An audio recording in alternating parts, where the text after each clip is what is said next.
Whatever your sports broadcast needs, we are at sportsbroadcastsolutions.com. Check us out and become part of the digital sporting world. Sports Broadcast Solutions is a broadcasting network for everyone. Instead of spending hundreds or thousands with all these college recruiting sites, let us put together your college highlight reel. For just a fraction of your potential college scholarship and significantly less than these recruiting services, we got this. In addition, we put together highlight reels for teams, including high school, your club team, or travel team. My teammate gave me a great pass, and I just took it. The other team slashed me, took the opportunity, saw where the goalie was weak, and I just shot it there. Solon, O'Connor, and Marsh back on defense, and Marsh gets a blowout. We got a breakaway at 2-0. A shot, and a goal! So 3-3. The power play was officially over.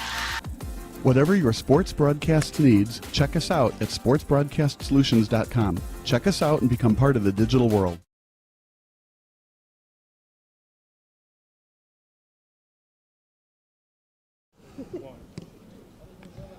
Welcome to the pregame show brought to you by Sports Broadcast Solutions, a broadcasting network for everyone. I'm Kyle Smith, and I, of course, no matter. This young man matters. Camden Kowalski, the SBS pregame show, as Chicago Nation's about to take on Sueno in a crucial semifinal matchup. It's the semifinals of the Midwest Central Division. Pretty self-explanatory. What's it going to take for a victory today? Yeah, I think the whole squad. I mean, we got depth. Everyone's here ready to play. I mean, hopefully the fans show out, and I think we're all ready to go. Everyone's amped up. Like I said, it's a semifinal. Don't got to do too much. Everyone's ready. We're ready to go. Single elimination, does it get a little bit of pressure for you a little bit? Yeah, there's always pressure with that, knowing like your season's kind of on the line right now. But like I said, we've been here before. I think we're ready to go. So, what does Sueno do on offense that's a little bit different from the other teams that you played thus far? Honestly, I'm still a little new here, so I don't know too much. But I'm sure they got some guys out there just like we got our dudes. So, like I said, not too much there, but we're ready to go. So that's what matters. I'm sure the coaching staff led by Garrett Hayward told you to not look forward to next Saturday, which could be a rematch with undefeated Wisloka. What did he tell you to focus on today, win today, then you can focus on next Saturday if it's Wisloka? Yeah, totally. Just win one game at a time, you know. Like, we're always thinking in the future, but really got to focus up here, get the job done here, and get the momentum going and be ready to go. Because I know that was playing them last time, tied them, but I'm excited for that. Ready for that game, totally. What's it like being part of the Chicago Nation team culture, a team that's been to the national championship before? Yeah, honestly, like I said, I'm a newer player here, but it's been amazing. Like, full arms, everyone's welcoming, everyone's ready to win, everyone's ready to play, and that's what I've really been looking for, especially coming back from college, being here, playing. Like, I need somewhere to compete, and doesn't get much better than this, honestly. It's a hot day tonight. You want to stay hydrated. How tough is it playing soccer in 90 degrees versus 80 degrees or cooler? Yeah, it's tough, especially on the turf. Like, that'll just amplify everything, but like I said, you got to hydrate, got to prepare beforehand, but I think we're all ready to go. So, final thoughts about the match tonight? Ready to win. Ready to win. That's Camden Kowalski. That does it for our pregame show. Play-by-play broadcast coming up next on SBS.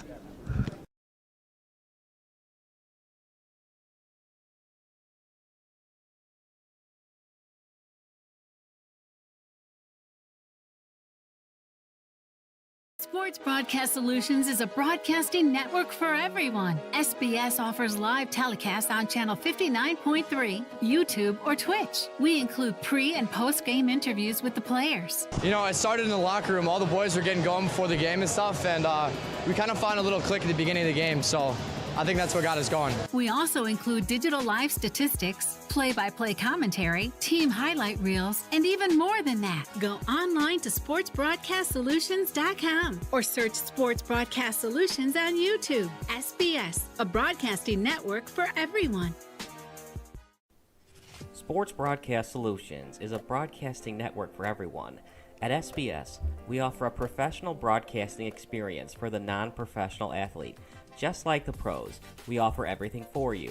Play-by-play commentary. A no-hitter at Kane County Stadium. 15 strikeouts, 1 walk, 1 error, and that's it. Color commentary, highlight reels, recruiting videos, and much, much more. Unlike our competitors, we zoom in on the action and always have a live scoreboard with a live time code. If you're ready to have your next sporting event feel like CBS Sports, then make sure to call Sports Broadcast Solutions today. Our phone number is 330-957-7653, or you can go online to sportsbroadcastsolutions.com. SBS, a broadcasting network for everyone.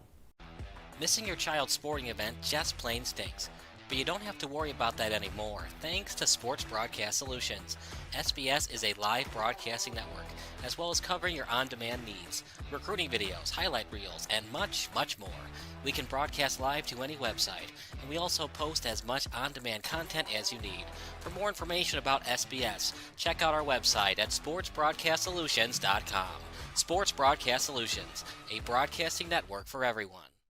Sports Broadcast Solutions is a broadcasting network for everyone. Let SBS broadcast your sporting event. We have experience and can generate excitement and permanent digital memories for your team. Tonight. That time, finally a goal for the Stampede!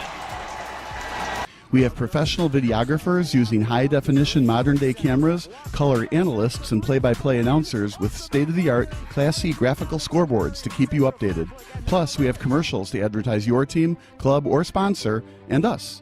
Plus, we do pregame and postgame interviews. Hi, everybody, and welcome to the postgame show brought to you by Marion Central Catholic. My name's Kyle Smith, but my name doesn't matter. These young ladies matter. It's senior night as the Hurricanes win a battle down the stretch, 48-46. Hi, I'm Carrie Kramer.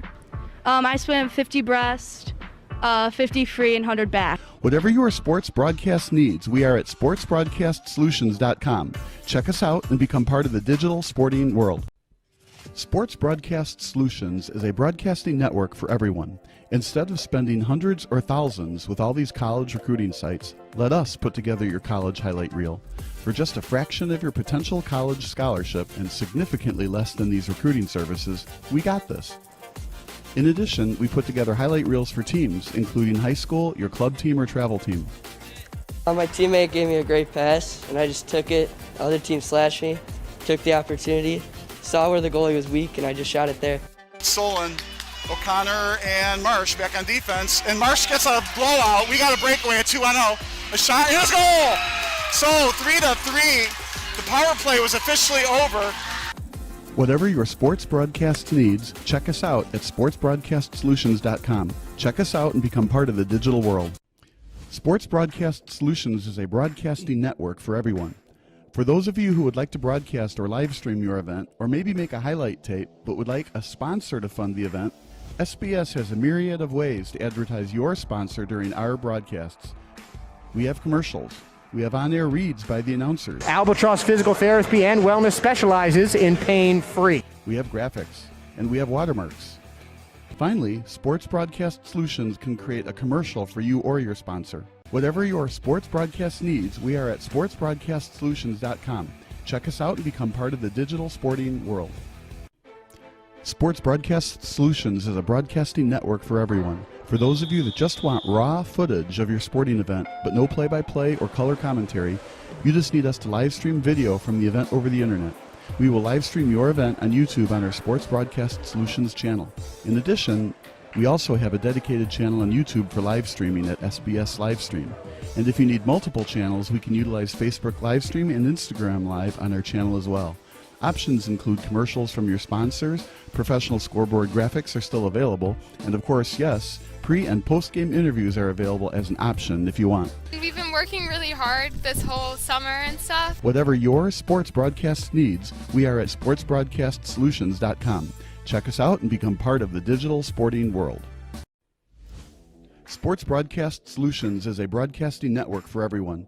We broadcast sporting events for people of all ages, including adult leagues, high school leagues, and kids. Complete with professional-looking graphics, broadcasters, color analysis, and commercials. We do pre- and post-game interviews with the players. In addition, Sports Broadcast Solutions does highlight films, including college recruiting reels, highlight films you'd see on sports news programs, and just simply highlight films for fun. Sports Broadcast Solutions also provides raw footage and live streams if you'd like. Subscribe to us and listen to our professional talk videos about relevant topics in the pro and college ranks. Whatever your sports broadcast needs, contact us at sportsbroadcastsolutions.com and become part of the digital world.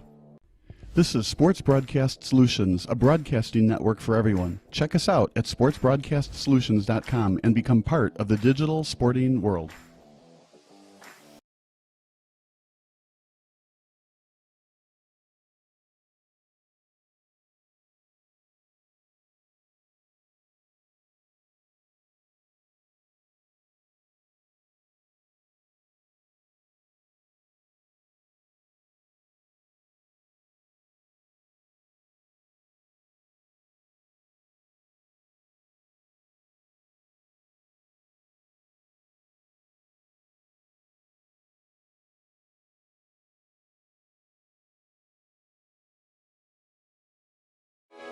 Sports Broadcast Solutions is a broadcasting network for everyone. SBS offers live telecasts on channel 59.3, YouTube, or Twitch. We include pre- and post-game interviews with the players. You know, it started in the locker room. All the boys were getting going before the game and stuff, and we kind of found a little click at the beginning of the game, so I think that's what got us going. We also include digital live statistics, play-by-play commentary, team highlight reels, and even more than that. Go online to sportsbroadcastsolutions.com or search Sports Broadcast Solutions on YouTube. SBS, a broadcasting network for everyone. Sports Broadcast Solutions is a broadcasting network for everyone. At SBS, we offer a professional broadcasting experience for the non-professional athlete.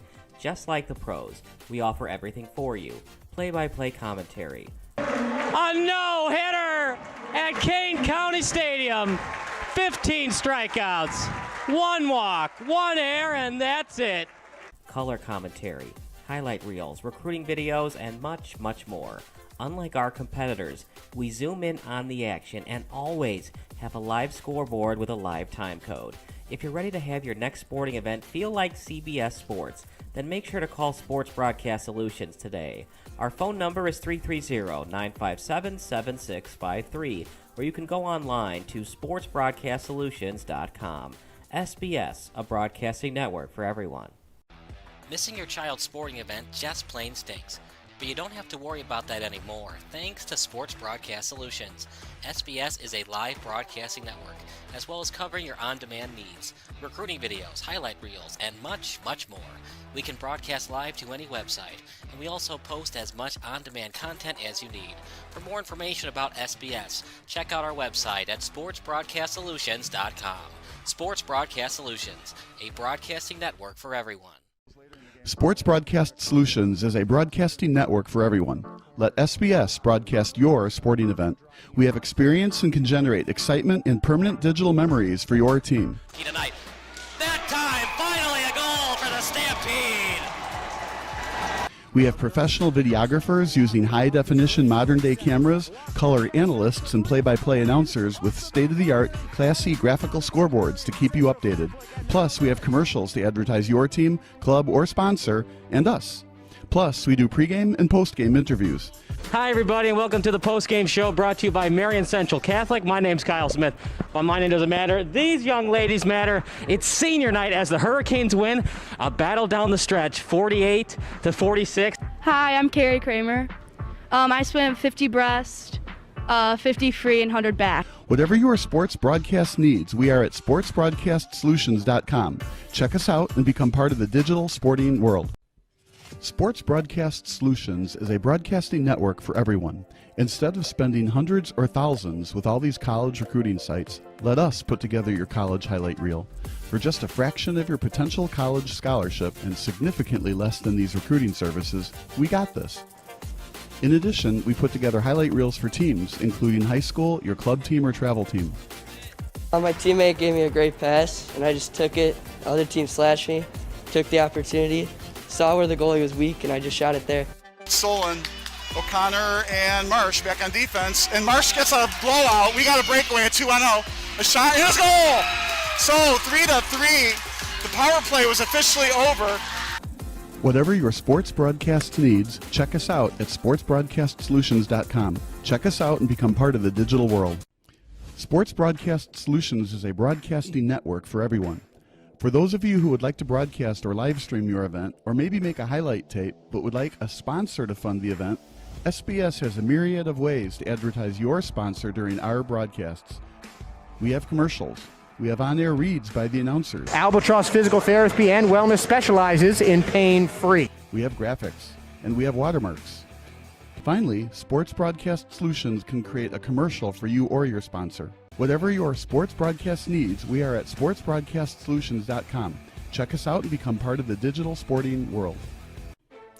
Sports Broadcast Solutions is a broadcasting network for everyone. For those of you that just want raw footage of your sporting event, but no play-by-play or color commentary, you just need us to live stream video from the event over the internet. We will live stream your event on YouTube on our Sports Broadcast Solutions channel. In addition, We also have a dedicated channel on YouTube for live streaming at SBS Livestream. And if you need multiple channels, we can utilize Facebook Livestream and Instagram Live on our channel as well. Options include commercials from your sponsors, professional scoreboard graphics are still available, and of course, yes, pre- and post-game interviews are available as an option if you want. We've been working really hard this whole summer and stuff. Whatever your sports broadcast needs, we are at sportsbroadcastsolutions.com. Check us out and become part of the digital sporting world. Sports Broadcast Solutions is a broadcasting network for everyone. We broadcast sporting events for people of all ages, including adult leagues, high school leagues, and kids. Complete with professional-looking graphics, broadcasters, color analysis, and commercials. We do pre- and post-game interviews with the players. In addition, Sports Broadcast Solutions does highlight films, including college recruiting reels, highlight films you'd see on sports news programs, and just simply highlight films for fun. Sports Broadcast Solutions also provides raw footage and live streams if you'd like. Subscribe to us and listen to our professional talk videos about relevant topics in the pro and college ranks. Whatever your sports broadcast needs, contact us at sportsbroadcastsolutions.com and become part of the digital world. This is Sports Broadcast Solutions, a broadcasting network for everyone. Check us out at sportsbroadcastsolutions.com and become part of the digital sporting world.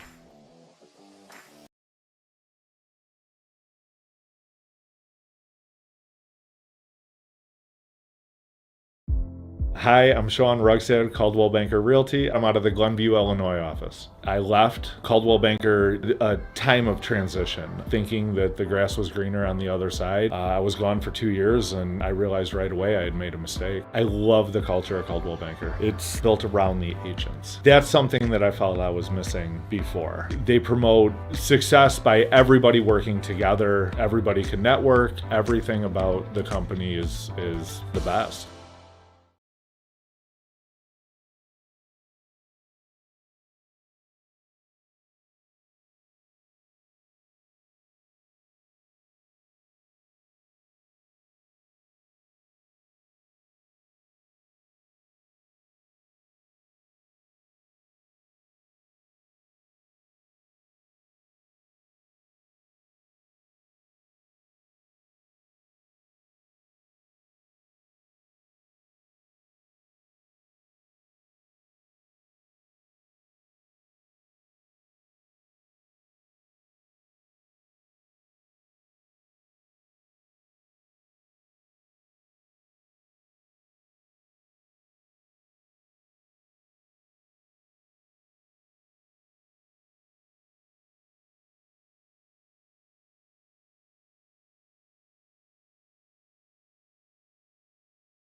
Sports Broadcast Solutions is a broadcasting network for everyone. SBS offers live telecasts on channel 59.3, YouTube, or Twitch. We include pre- and post-game interviews with the players. You know, I started in the locker room. All the boys were getting going before the game and stuff, and we kind of found a little click at the beginning of the game, so I think that's what got us going. We also include digital live statistics, play-by-play commentary, team highlight reels, and even more than that. Go online to sportsbroadcastsolutions.com or search Sports Broadcast Solutions on YouTube. SBS, a broadcasting network for everyone.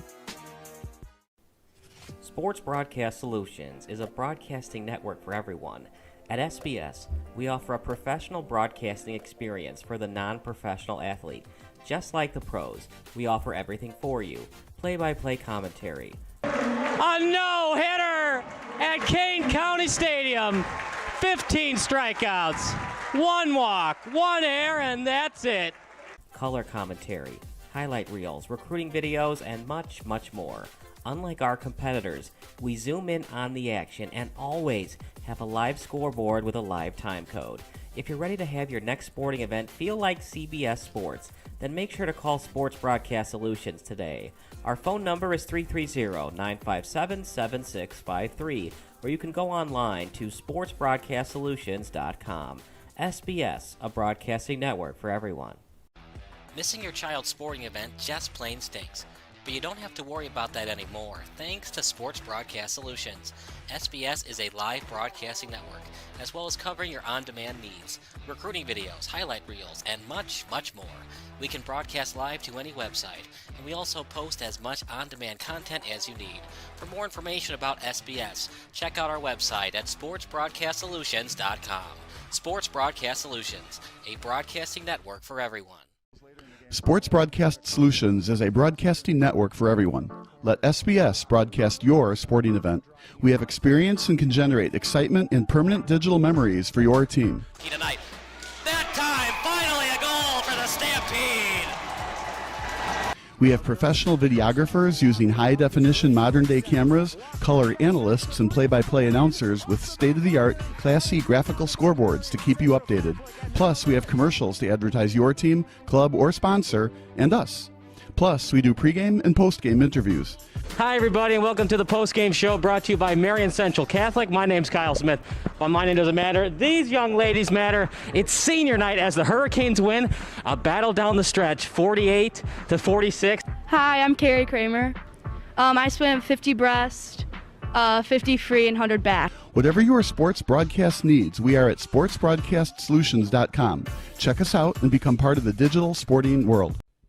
Sports Broadcast Solutions is a broadcasting network for everyone. Instead of spending hundreds or thousands with all these college recruiting sites, let us put together your college highlight reel. For just a fraction of your potential college scholarship and significantly less than these recruiting services, we got this. In addition, we put together highlight reels for teams, including high school, your club team, or travel team. My teammate gave me a great pass, and I just took it. The other team slashed me, took the opportunity, saw where the goalie was weak, and I just shot it there. Solon, O'Connor, and Marsh back on defense. And Marsh gets a blowout. We got a breakaway, a 2-0.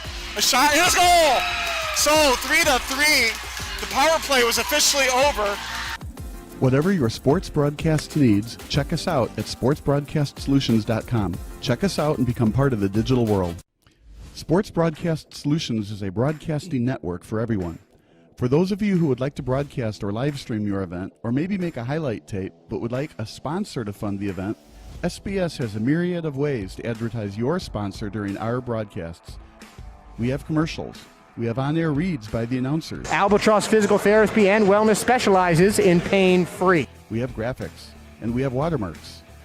Finally, Sports Broadcast Solutions can create a commercial for you or your sponsor. Whatever your sports broadcast needs, we are at sportsbroadcastsolutions.com.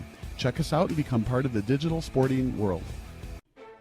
Sports Broadcast Solutions is a broadcasting network for everyone. For those of you that just want raw footage of your sporting event, but no play-by-play or color commentary, you just need us to live stream video from the event over the internet. We will live stream your event on YouTube on our Sports Broadcast Solutions channel. In addition, We also have a dedicated channel on YouTube for live streaming at SBS Livestream. And if you need multiple channels, we can utilize Facebook Livestream and Instagram Live on our channel as well. Options include commercials from your sponsors, professional scoreboard graphics are still available, and of course, yes, pre- and post-game interviews are available as an option if you want. We've been working really hard this whole summer and stuff. Whatever your sports broadcast needs, we are at sportsbroadcastsolutions.com. Check us out and become part of the digital sporting world. Sports Broadcast Solutions is a broadcasting network for everyone.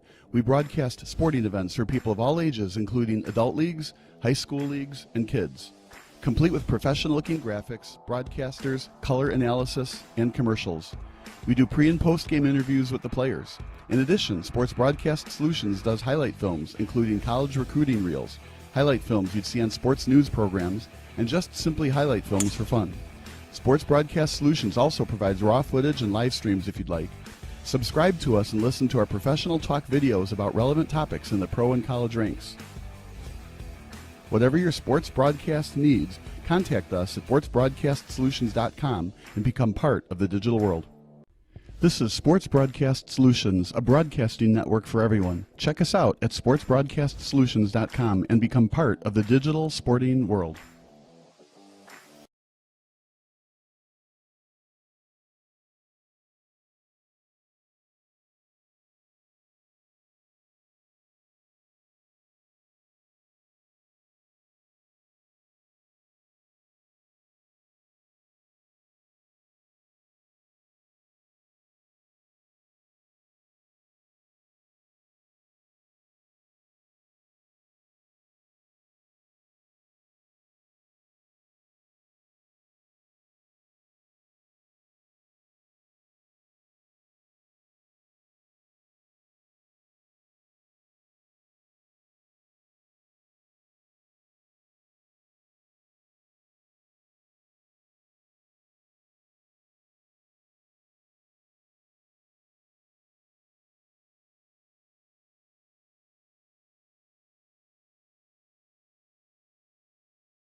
Yes.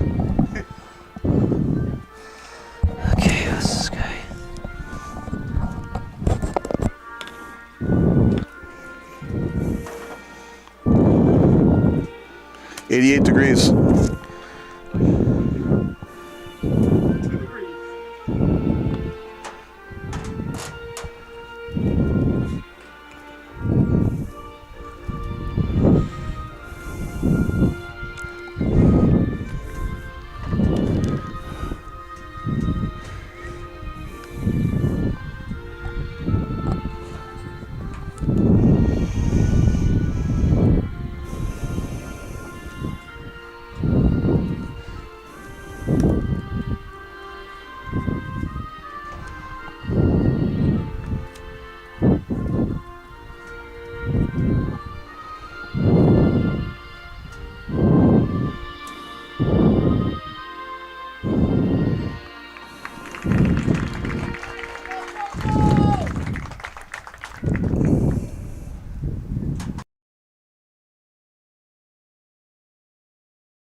Good evening, everybody. Welcome to another production of SBS, a broadcasting network for everyone. I'm Kyle Smith, alongside my good friend and partner, Bob Ilsoe, for another production of SBS. Tonight, partner, it is 6:57 p.m., which means it's about time for some United Premier League soccer action against Chicago Nation FC against Sueno FC.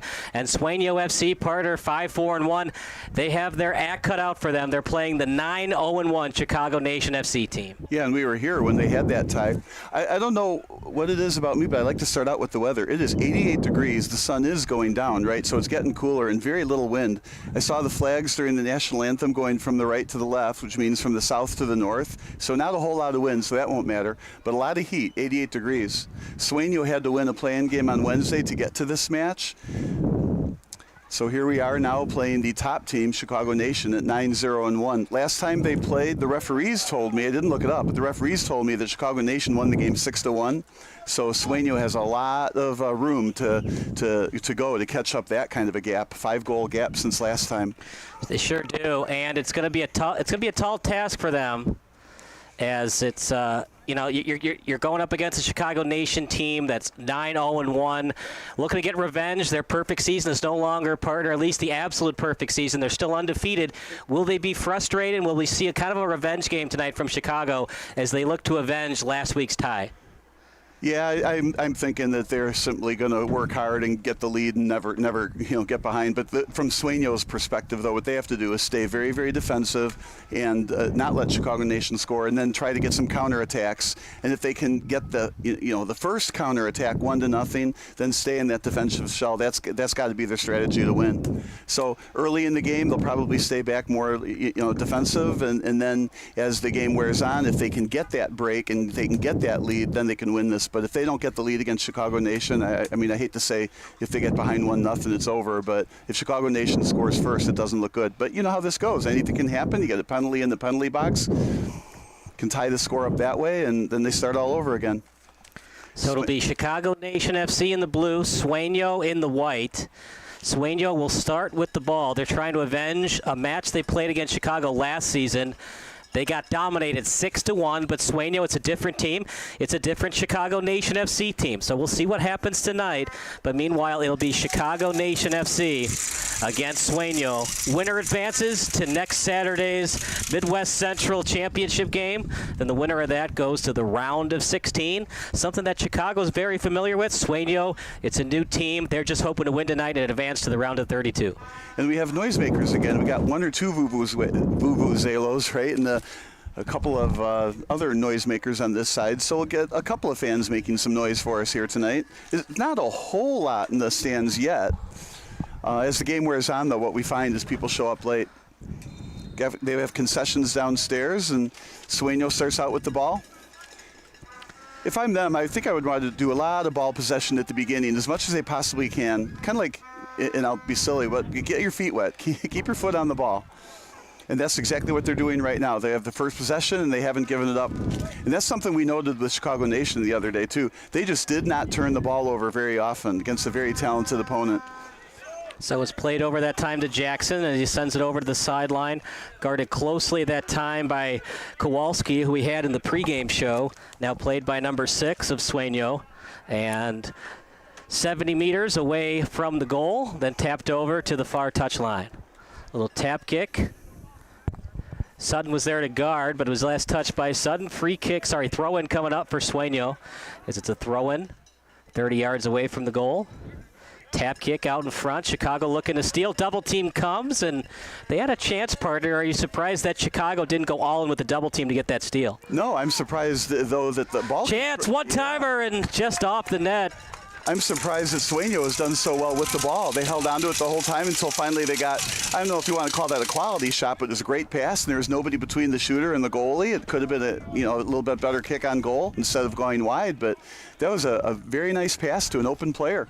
It's a great start for Sueno. You have to be real optimistic if you're Sueno, and Chicago Nation has yet to touch the ball for the most part. As I cannot believe the goalie has to chase that ball. That's like unheard of. There should be lots of soccer balls and kids on the side. It's not as big of a attendance tonight as we usually get.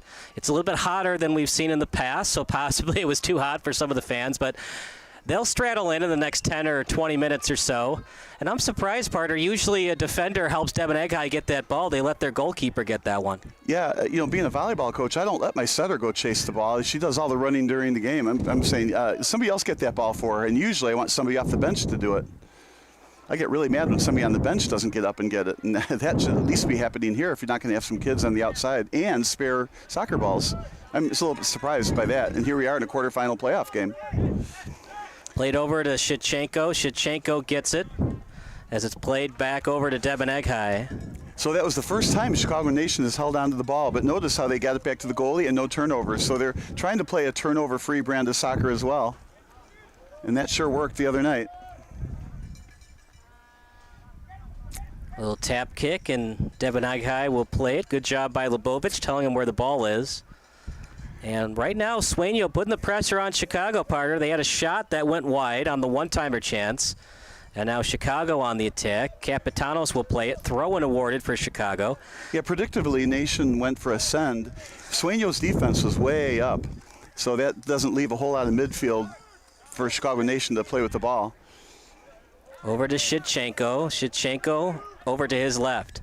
Shevchenko, the battle of 11s, and Shevchenko won that one. Tap kick over to Capitanos, looking to keep it in, and does. Great job stopping that ball by Capitanos, and he'll play it back over to Sutton. Dizdarevich fell down, so he couldn't feed it to Dizdarevich. Now over to Sueno as they look to clear. They send it up. Lebovic after it. And look at Debeneghi. Dangerous play. And they're going to say offside against Sueno. From here, I knew it was offside. I was surprised the line judge didn't put the flag up right away, but he had to make sure to see that it was actually indeed going to be touched by a Sueno player, so he had to wait. So I knew the flag was coming. Debeneghi, maybe not as sure, but he made a great play to come out of the goal.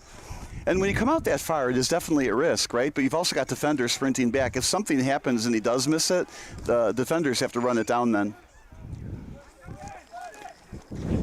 But that was definitely a dangerous play. The Sueno has to be, well, let's see. We've got two, quality shots towards the net.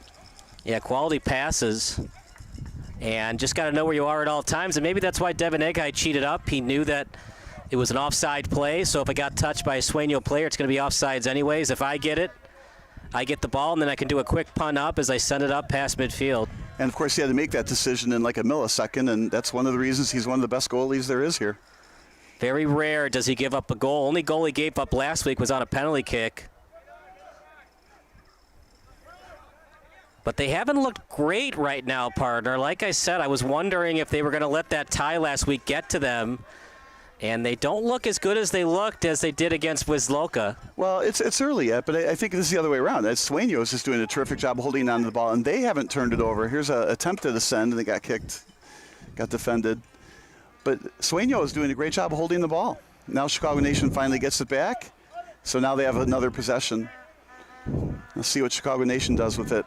I like this playoff brand of soccer, though, where turnovers, coaches and players are realizing the value. It looked like a handball. But it looks like the coaches and the players both realize the value of a possession. Earlier in the season, I feel like a lot of teams are kind of reckless with every possession. They're kind of gambling. Dizdarevich, not a great pass. Sueno steals. Dizdarevich with a push-off. Doesn't matter. They gain meters on the advantage. Left-footed kick. Now over to the near touchline. Malgovas sends it over in front, left-footed kick. Off the crossbar, rebound try. It's a goal! Oh, he's offside. Oh, boy, they're getting as close as possible to scoring, Bob, but they haven't been credited for it yet. I'm not sure how that offside happened. The shot went off the goalie's hand, off the crossbar, back in. The rebound's fair game, but they called offsides.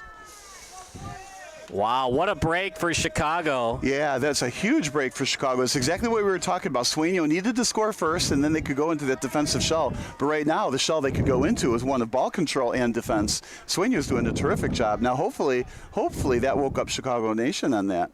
You would hope so. Like I said, Bob, I have not been impressed by Chicago's played thus far, and they almost gave up a goal early on in the match.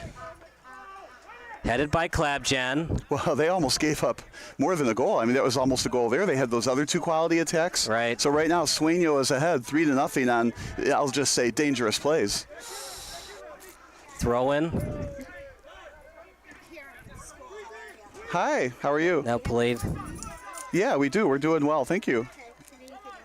Okay, we will. Thank you for asking. Over to Shevchenko, and Sueno looking to steal, and then tapped out of bounds by Sueno. Klabjan plays it. Actually, he decides to not play it. Butler says to have Kowalski take it. Kowalski, a new addition to this team. Dangerous throw-in, 3 players around it, but they somehow get it away from trouble. Shot on net by Graffin, and playing as the goalkeeper in Herrera.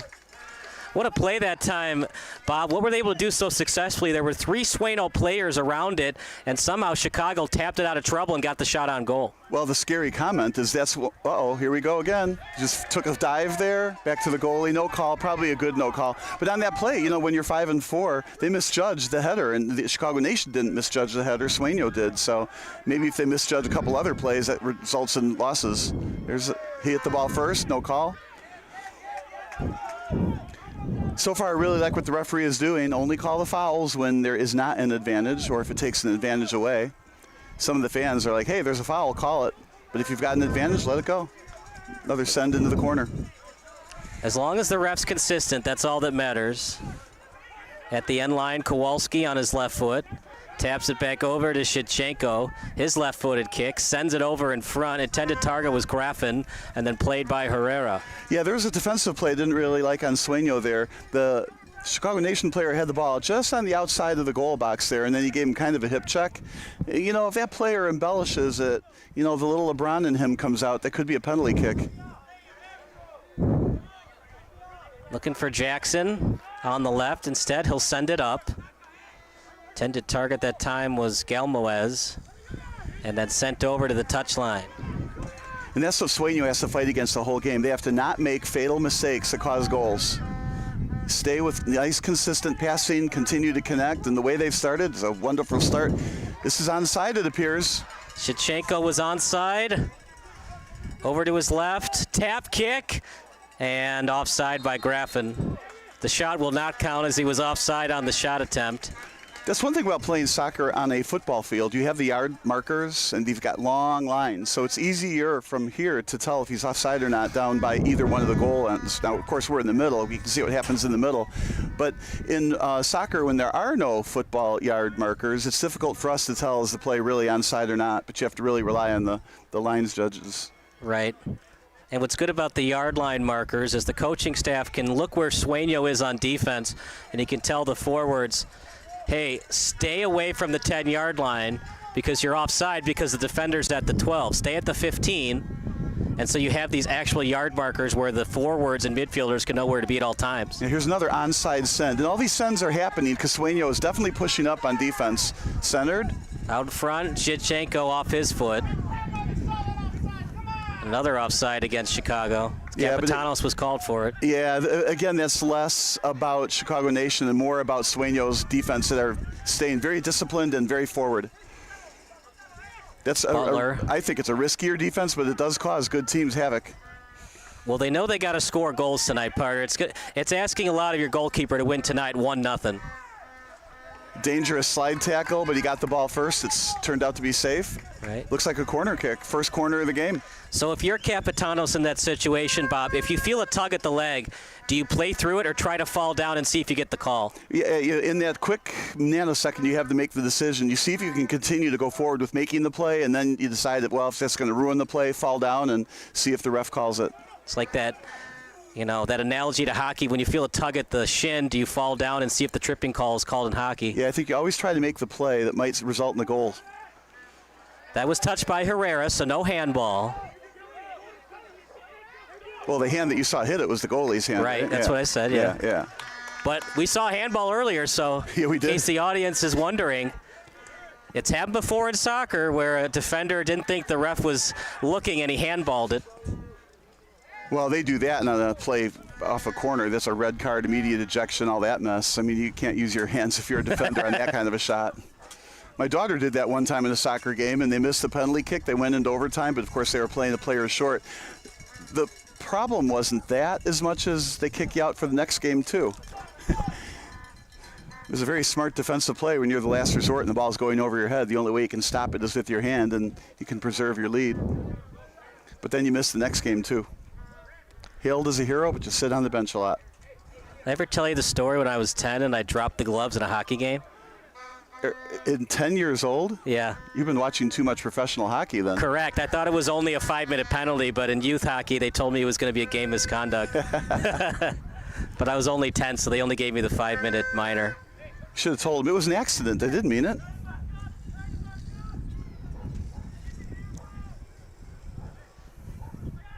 If you're Chicago Nation FC, Bob, are you confident?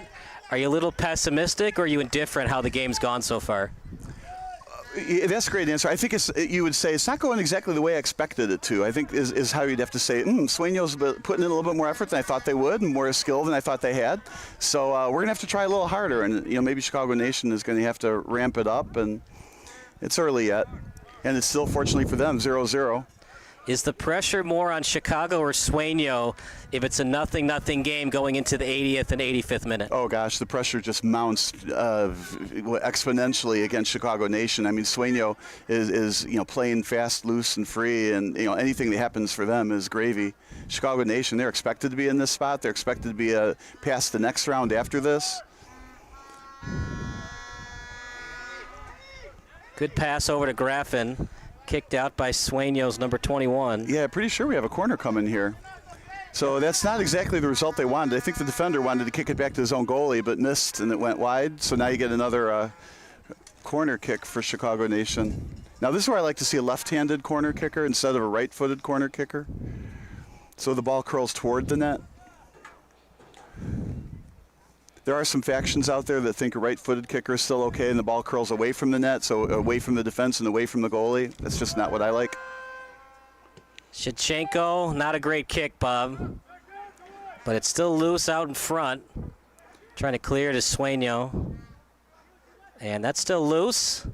Both players go after it. We play on. And you'd like to see that corner kick from Shevchenko, Bob. You'd like to see more hang time on that.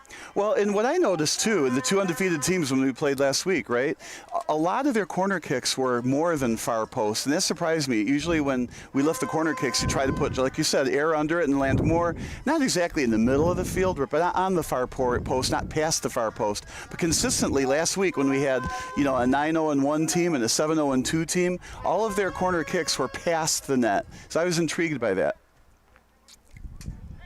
And kicked out that time by Sueno. So if you're Sueno, are you more confident as this game gets closer and closer to halftime with a tie score? Absolutely. All it's done here is given Sueno just a major boost of confidence. Those major opportunities they had, even though they didn't go in, gives Sueno tons of confidence here. And it's like I said earlier, as long as they don't create some kind of a fatal error, like on one of those sends where the defense falls asleep or it doesn't stay disciplined and doesn't stay straight across, any play that causes a fatal goal, a penalty, a handball in the penalty box, anything, that's what Sueno has to ensure does not happen. Here comes Sueno again. Lead pass. Good through ball. 20 yards away from the net. Sueno didn't have numbers on that play, but they turned it into a one-on-one on that really nice pass just to the left side. and kept possession of the ball. And Look a good at get that and go pass. here. He's got space in front.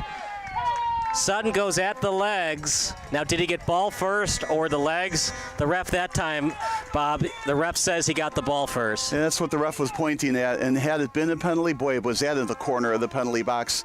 I'm glad, again, there was no call whether he got the legs or the ball. It's just too far away to call a penalty shot on a play like that. Right, even but if he it was is a tackled in the penalty, it's box. a penalty. Well, that's, I think we're talking soccer, though. I think you've got to really... It's got to be blatant to call the PK in the box. I don't want to give a penalty kick in a playoff game on a play that's out by the edge like that. Right.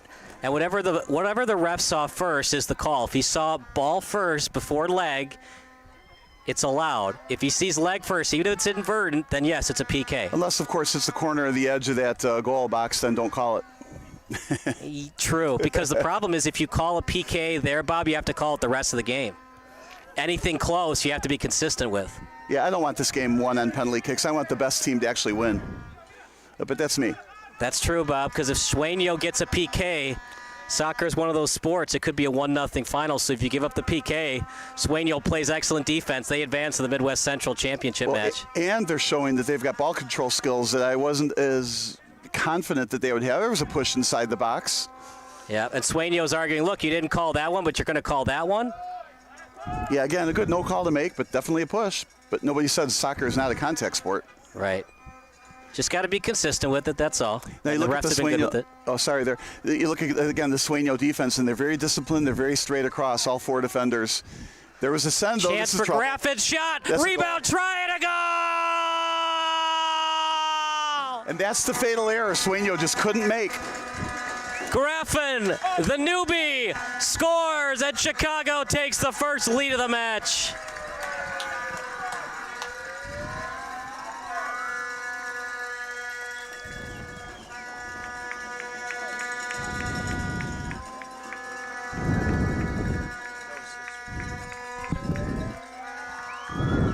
How about that, Bob? They do a crash net philosophy, and Adrian Graffin makes them pay. Well, and that's that defensive philosophy Sueno has. The defense was perfectly across four players, and Chicago Nation still got the ball in there and broke it down and got the goal. That might be all Chicago Nation needs. We'll see. But neither team is going to go into a defensive shell at this point in time. Certainly not Chicago Nation. That was a key offsides call. Would have given Sueno the lead. They don't call it. Chicago's called for a couple of offsides themselves, but they finally get a goal. It's 1-0 Chicago, and now the pressure is on Sueno to answer. Well, nobody's saying those offside calls weren't correct. Right. We got some screaming from the fans on that play. Well, that's the thing as a ref. You got to have, what, deaf ears?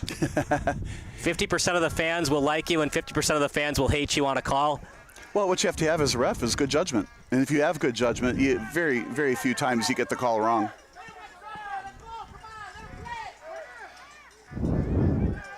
Graffin goes after it, as does Dizdarevich. Graffin, he was pushed by 20.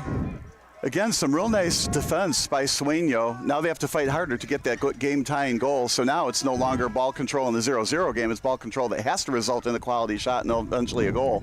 And certainly can't fall behind 2-0. There's a missed slide tackle on the edge. Header try. It was by Kowalski. He wasn't able to get it out in front, but it's played to the near touchline, and throw-in coming up for Sueno. It's a new club, Bob. This is their first year from Joliet. Well, this is a testament to how tough this conference is. Here his team is, 5-4, and they're this good.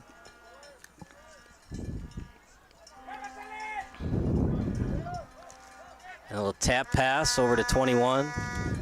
Then left-footed boot to the touchline.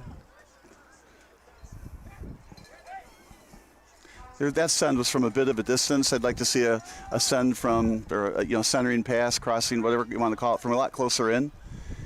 They really didn't have the numbers in the box on that play. Good clear. 35 yards away from the goal. Sueno steals. Tap kick to the near touchline. And then right-footed boot. Past midfield. Keeping possession is Sueno. If Sueno wins, they'd play the winner of Visloka against Goshen. Not sure about that play, partner. What did you see there? To me, that's just a turnover. I mean, it's a nice lazy kick right to the goalie. Why do that? And again, that's the, we got to treat every possession like gold, especially in the playoff game, and especially in the playoff game where you're down a goal. So to me, that was a turnover. I guess he was thinking his forward was going to cheat in towards the net, maybe get a header on net. But and that's the part we don't see. I mean, we don't know that there wasn't a wink and a nod from his forward on that pass. That looked like it went off his hand. Yeah, there you go. Really not off his hand, but high enough off the bicep that it's a legitimate call to make. And it didn't help that he did kind of a forearm shiver with the ball. If it had just gone off his bicep with the official missed it, maybe. But when the forearm shiver went downwards like that, easy call for the ref.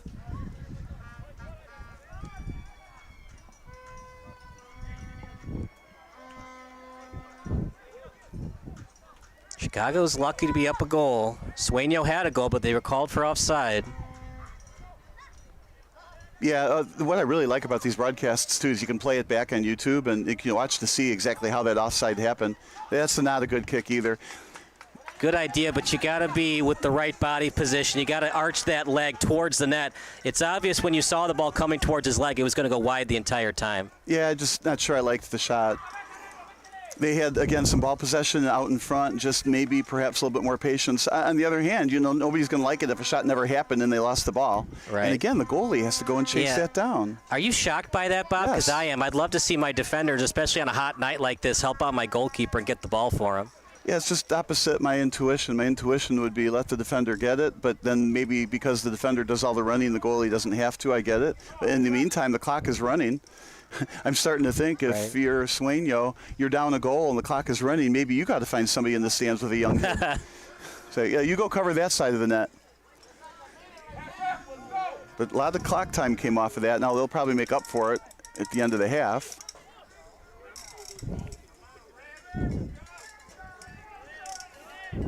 We do that in college where we play volleyball, right? Every other team has ball shaggers, but no, not us. Good thing about volleyball, it's indoors, so there's only so many places the ball can go. Yeah, it can't go that far. But outdoor sport, the ball can, go forever. I used to hate that when I played soccer young. You get the ball near the sideline, the other team, their only goal is to blast it into the next zip code, stalling the game. It's like when you lose your keys in the house. You're like, wait a minute, I just had these keys 5 minutes ago. They didn't just walk up and leave. There's only so many places I can find them. And Kowalski called for a foul. Nope, they're going to say he just kicked it out. Nope, I was right the first time. Second guessed myself there, partner. Left-footed kick. Header. Now to midfield, played by 2-6. Now over to the touchline. What does Sueno have to work on defense and not give up any more goals? Well, I want so badly to say discipline on that back line, but that back line is disciplined. I just feel like it's too far up. But on that goal that was scored, I didn't think it was too far up then. It was just a good play by Chicago Nation that they isolated it one-on-one, and the ball just came back to the wrong spot, the wrong shooter on the wrong foot, and it was an easy goal. Sometimes you just get unfortunate bad luck. But there's really nothing wrong with Sueno's defense, but they are disciplined and they are forward. Touch kick over to 6.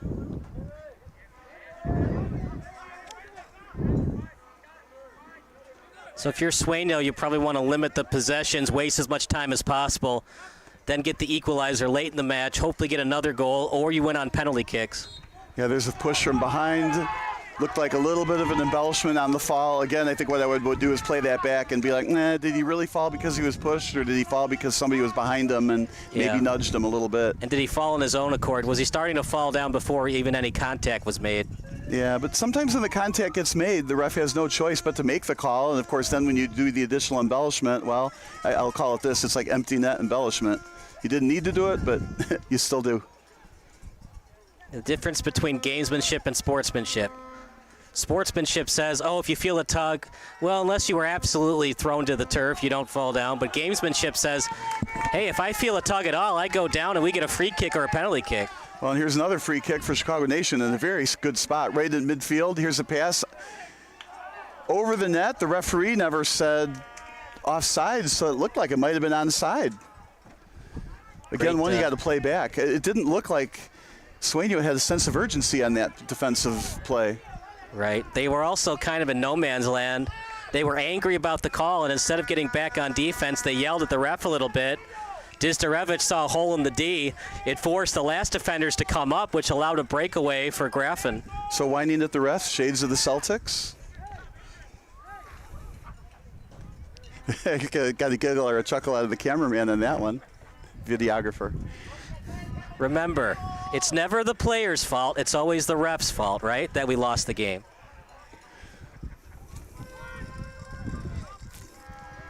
Little header over to Shitchenko. There's another push. Play on. Graffin's hurt, too. You hate to see it. Well, he'll get up. Oh, never mind. Nobody getting ready for a sub for Shy Nation, so Graffin's going to play through it. Out in front, chance for Sueno. Ball loose and a corner kick coming up for Sueno. And again, that appeared to be onside. Sueno split the two defenders. Not necessarily a pass I would have tried to make, because trying to thread the needle between two defenders, very talented defenders. So how many times is that going to work? Well, you didn't get the shot on goal, but you got the corner kick, which is, well, not as good, but still very, very good. Now we'll see this go on the far side of the far post, I'm guessing. A lot farther than I would normally expect. A lot of air under it. I think that's kind of the difference. We do a lot of broadcasting for the USL2. We do a lot of Chicago City, Springfield Athletic Sporting Club. Kind of the difference between USL2 and United Premier Soccer League. Those corner kicks at USL2 level, they're usually out right in front for headers. Here, we see it kind of go over to the right, to the far post. Is that talent level? Is that strategy? Well, just a difference between the UPSL and the USL2 soccer leagues. Yeah, it's just the data points I've been noticing. There may not be any correlation there, but certainly it's what we've seen a lot of. Over to the 30-yard line, 40 yards away from the net. The net is placed at the end of the end zone. Trying to break through the D and does. Pseudo corner kick. Header try. Kowalski had it briefly. Sueno steals. Oh, boy, Bob. I think the ref missed that one. Well, again, you got to play it back. I don't know. It looked like it was kind of after the play, let it go, kind of a penalty kick. But again, you got to play that back for sure. Now here's going to be a free kick. And here's the problem with that. Is that a foul? Yeah, most likely, but you call that one and not the one in the box, and that's what the Sueno fans are not happy about. Well, again, you got to play it back, but to me it looked like the play was long over, and then the contact happened, and again, maybe a little bit more embellishment occurred. The ref decided not deciding this game with a penalty kick. And when did the contact happen? Did it happen when the ball was near him or away from him? Was he starting to fall down anyways before any contact was made? Well, the ball was far away and already picked up by Chicago Nation at that time when the foul occurred. I don't know. I'm just glad that wasn't called, but you got to play it back to be. I mean, if you're a Sueno fan, you might be livid on that. Free kick. Herrera cheats up. Last touch by Herrera. Again, a little surprised that Sueno punched it out instead of caught it. And as a result, though, they're at midfield already with the ball. But not necessarily with numbers. There's the send down the field. Good job getting a piece of that by Dizdarevich. Throw-in coming up for Sueno. That was unlike Sueno. They've been taking the ball up deliberately and with a lot of time on the clock being used, I guess you'd say. But on that punch-out, they decided to go for, a fast break. The fans stated the opposite, the obvious. Put more soccer balls out there. They're not wrong. Because look, Dizdarevich and Devin Eghai, they're up a goal, so why should they race after the ball when a goal kick is about to happen for their team? They just want to waste as much time as possible. Yeah, and I don't want to belabor that point, but there's a bunch of kids over there that were just kicking balls into a soccer net. They'd probably love to shag a few. Of course, that's easy for me to say. I'm not the kid that's going to have to go chase them. So what's the rule about people that aren't familiar that much with the game of soccer? Let's say a play like that happens and it's a goal kick instead of a corner kick. Can a Sueno player run over and fetch the ball for Devin Eghai, or does it have to be a Chicago Nation player that fetches the ball? Oh, anybody can fetch it. The question becomes, what kind of a delay of game is it going to happen if Devin Eghai just stands there? Left-footed kick out in front. Devin Eghai. Beautiful read. Yeah, see, that's what I like. The goalie catch the ball on that play. The Sueno goalie has been punching it out on those centering kicks. Of course, Devin Eghai caught it. I like catching it better. There's another trip and a free kick. Foul committed on the play. And we're going to have a water break on the pitch, so we'll take a break. It's 1-0 Chicago here at College of DuPage Stadium.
Back to the action at beautiful College of DuPage Stadium. Kyle Smith alongside Bob Bilsaway. As it's a 1-0 lead for Chicago Nation FC, courtesy of Adrian Graffin. And partner Graffin almost scored again off a tap kick. Sueno was lucky to not be trailing 2-0. Well, that's what they have to defend against, right? You go down 2-0, it's almost over, not quite, but as the game progresses, 2-0 is going to be pretty insurmountable, especially against Chicago Nation. But right now, I'm not saying Sueno even has to change a whole lot. They started out with a lot of ball control, which was good. I didn't expect that. I expected Chicago Nation to have a lot more ball control at the beginning and Sueno on defense more. But Sueno has proven to be, they're able to steal the ball from Chicago Nation at least enough times. Their defense is playing well, even though it's a 1-0 game. They've probably got a bad break on a bad bounce that just happened to go to the wrong place, and then the wrong place being the back of the net ultimately. Right. So Sueno doesn't have to change a strategy here. It's just got to play it out, be patient, and hopefully you get that equalizer. But here again, it was well played to get the ball back, but then gave it away. But again, Sueno is proving that they can play defense, they can get the ball back. Certainly, no doubt, better than last time they played each other. The question then was how many people are missing from Sueno. Right. And the intensity's up right now because it's single elimination, win or go home. So maybe Sueno wasn't playing with a lot of intensity that match. They're definitely playing like their season's on the line because guess what? It is. Chance for Sueno, cleared by Chicago. Long kick. Don't like that kick, partner. I don't like that kick one bit. Well, the difference on that, he was straight on, and he only missed the net by 2 or 3 feet. So, I mean, at least it was a good attempt at that shot. And if he does hit the corner, it will be a goal. Whereas some of the other shots, when they're taking them from a distance like that, they just didn't have their body behind the ball. And obviously, as a result, went way too wide. This only missed the net by a couple of feet. And, of course, you can't hit it right at the goalie. That won't work. But at the end of the day, just like you said, didn't like it, and it is a turnover. Stolen away. They got the ball back, though.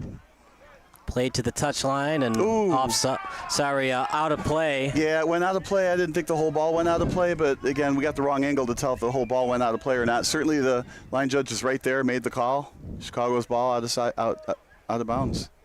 It's committed by Horta, who had a chance earlier in the match to score. Throw-in. High arching ball. Graffin, good job avoiding the handball. He was called for one earlier in the match. Chicago trying to steal. Good job by Sueno playing it on the near touchline, and foul committed by Shevchenko. That is what they are calling. But again, Sueno did a great job. That's one of those 50-50s we talk about, and Sueno won that 50-50 with a free kick, no less. Do you think Goshen has any chance? They're playing Wisloka tonight in the other semifinal game. My opinion, Wisloka will win, let's just say 3-0. Yeah, I wasn't impressed when I saw Goshen earlier in the season.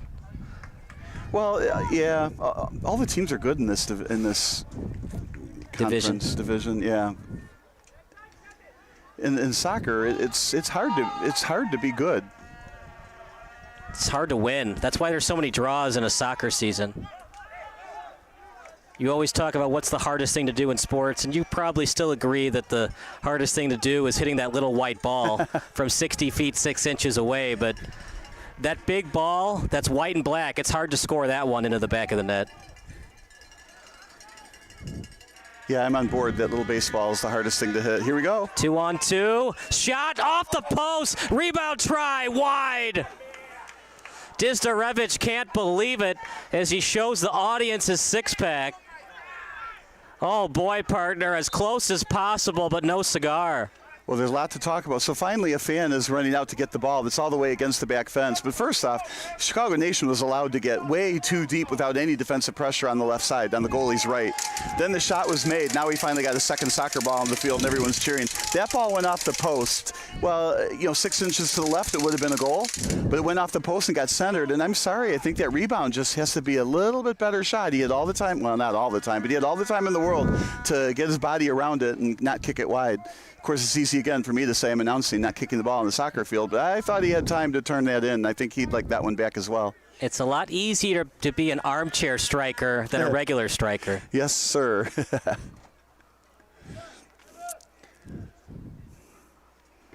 Good goal kick that time by Herrera. Well, it was a better goal kick because he didn't have to shag that ball. Yeah. That's heads up by Sueno because, like I said, partner, as this game gets later on in the match, Chicago's going to do whatever it takes to waste time and get that 1-0 win. So Sueno's going to have a lot of ball shaggers to make sure Chicago doesn't waste time. Yeah, there's multiple ways to waste time in the soccer game, and I'm kind of a fan of, in soccer, continue to play hard, and what you'll end up with is a lot more ball possessions instead of being on defense quite the whole time, and you might be better off playing it straight up, even with a one-goal lead late in the game. Maybe move a midfielder back or a striker back, but don't overreact. If this game goes to PKs, let's say Sueno ties it up and nobody else scores, is it advantage Chicago or advantage Sueno? Well, it goes something like this. Let's just say, right, Chicago Nation has a 70% chance of winning this game. In a shootout, they maybe have a 55% chance of winning. So, does that mean the advantage went to Sueno? That's why a lot of teams that are not considered the favorite play for the tie and hope to win it in the shootout, because it's more like a 50-50 in a shootout than anything. And is that an advantage if you're a soccer team in this division and your best player is the goalkeeper? Because guess what? In playoffs, we have to have a winner. So we go to PKs if it's tied after 90 minutes. Yeah, clearly a goalie is a huge difference maker. But then again, to win games and playoff games, you have to have goal scorers. So it's an interesting question. Would you rather have the best goalie in the league or the best goal scorer in the league when it comes to PKs? Well, if you're going to try to win the game on PKs, if you're the underdog, that is a strategy. If you're an underdog, taking it to the end in a tie game is a definite success and a more chance to win than playing the game over again.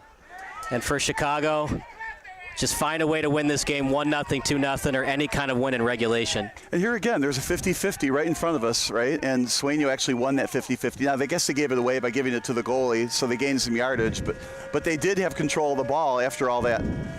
So again, Sueno's showing a lot of ability. Hope you're enjoying the broadcast. Make sure to chat live. If there's something wrong, we'll get it fixed for you. It's a beautiful day here in Glen Ellen, Illinois, as it's 1-0 in favor of Chicago Nation FC. Yeah, and it's not just a hustle thing. Chicago Nation can't run back and say, come on, guys, you just got to try harder. You got to execute more. I mean, Sueno is playing a very, very good game. We should see a send here. Sueno's defense is getting back. Look at that, splitting through the D. Ball loose. Shevchenko was after it. Herrera with a beautiful play to kick it out. Another try for Chicago. Kick by Graffin right into the breadbasket of Herrera. Partner, he's been the man of the match thus far for Sueno. Well, I like that shot, too. He was aiming for, from our perspective, far post, but from his perspective, the near post, read very well by the goalie. Kowalski there in the double team. He steals it. The problem was that it was off the left foot and didn't have a lot of muscle behind it. But the location was actually pretty darn good. The goalie read it, though. How tough is it to be strong on your non-dominant foot as well as your right foot, since most people are right-handed? Well, it depends who you ask. If you're one of these players, it's easy to be good on your right foot, but the reality is you have to get good on both feet. Now, ask Messi. But how do you get to be Messi? How can you be dominant shooting the ball on both your left and right foot? Oh, my gosh. Practice, practice, practice, more practice. Live, eat, and dive soccer.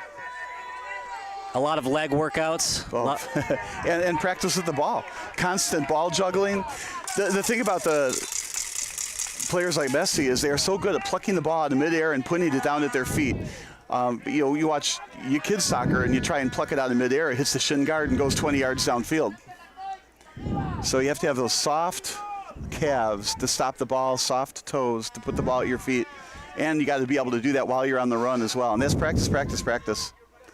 Butler's going to stay in the match. We've seen a couple of Chicago Nation players fall to the pitch, slow to get up. That time it's Butler.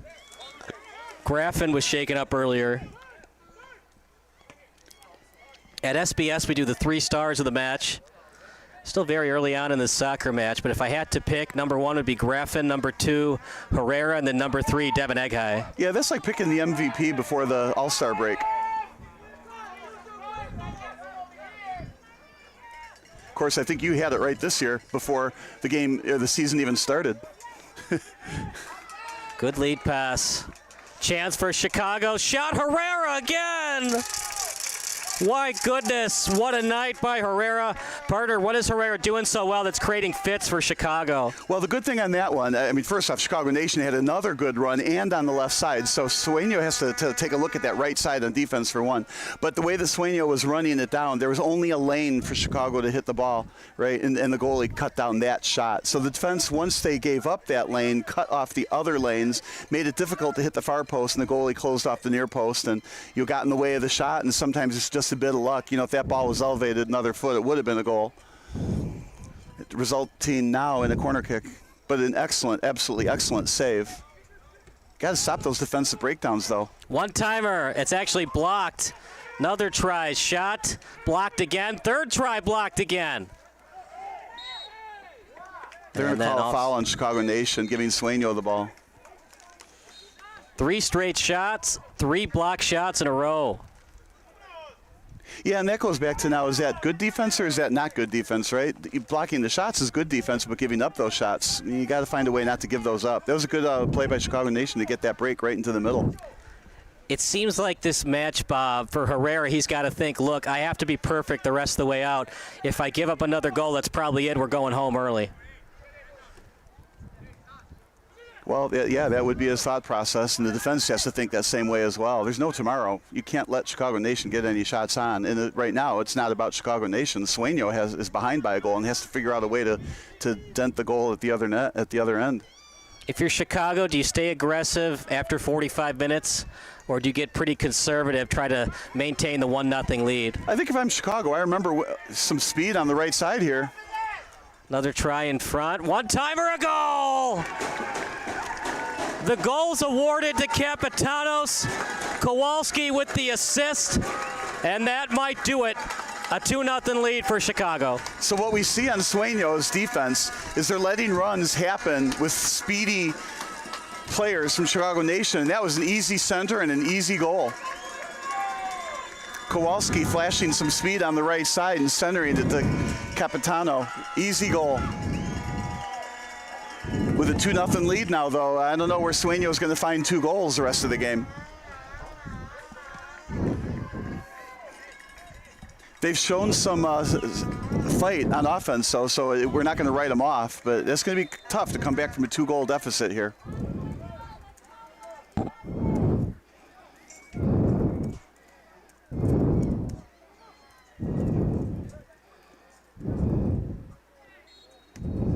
There's kind of a lame trip, but it's going to result in a free kick from midfield.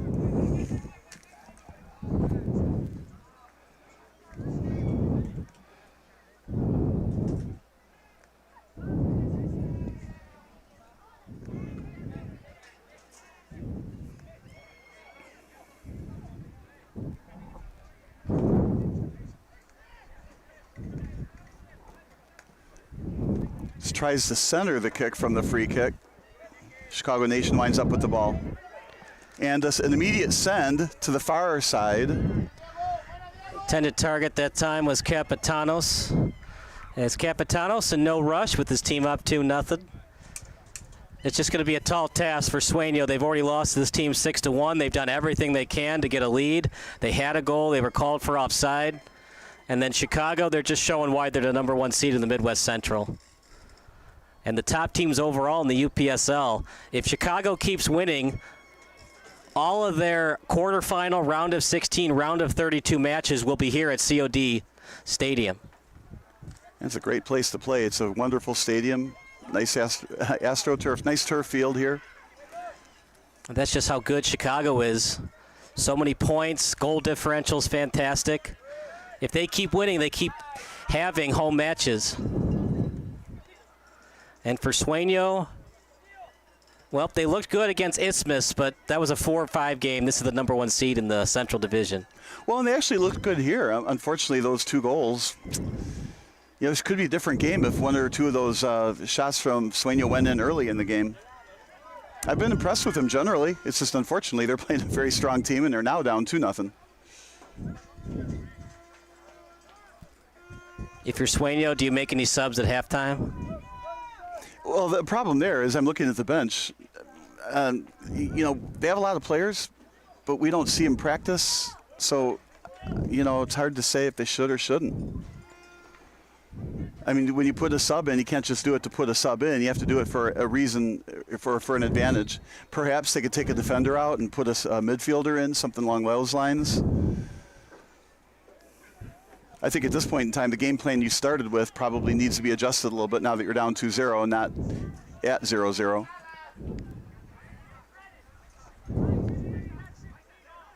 Now this is a free kick you do like. You're at a good angle, you're somewhat close to the goal. Here's the send on the far post right to the goalie. Yep, Devin Egghai, good job catching that one. Yeah, you always want to catch it. I'm not a fan of this punching it away. The theory is if your defenders are playing up, you punch it towards them, and it leads to a quick counterattack the other way. But then again, if your defenders are too far up, then it creates a mismatch with forwards in the box. Yeah, I don't know that any coaches really want it to be punched. I think the goalie punches it when he doesn't feel like he can make a clean catch, because worse than a punch is a rebound. This is offside. Yeah, Shevchenko would have been better to just let that one go, but... Well, from his view, though, he doesn't know that he's offside. He can't be sure there's not a defender out of his vision that's in the back, so he can't, not play it. Wouldn't that be awful? It's an onside kick, and he thinks it's offside, so he doesn't play it. So you have to go through with it. Can't look back at the referee to see if the flag is raised, because it doesn't get raised until you touch the ball.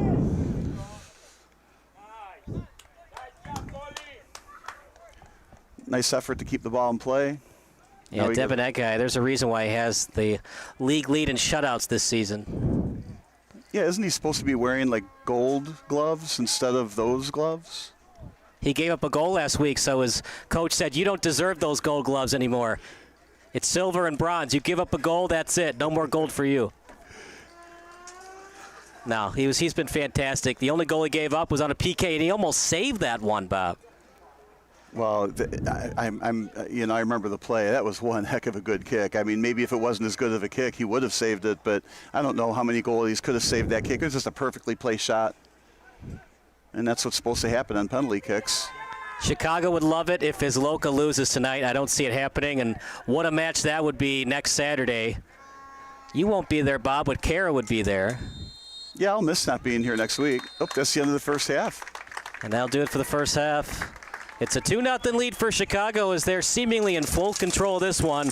What adjustments will Sueno make at halftime? We'll find out. We'll give you a 5-minute break, then we'll give you some stat crew analysis of tonight's match here on SBS, a broadcasting network for everyone.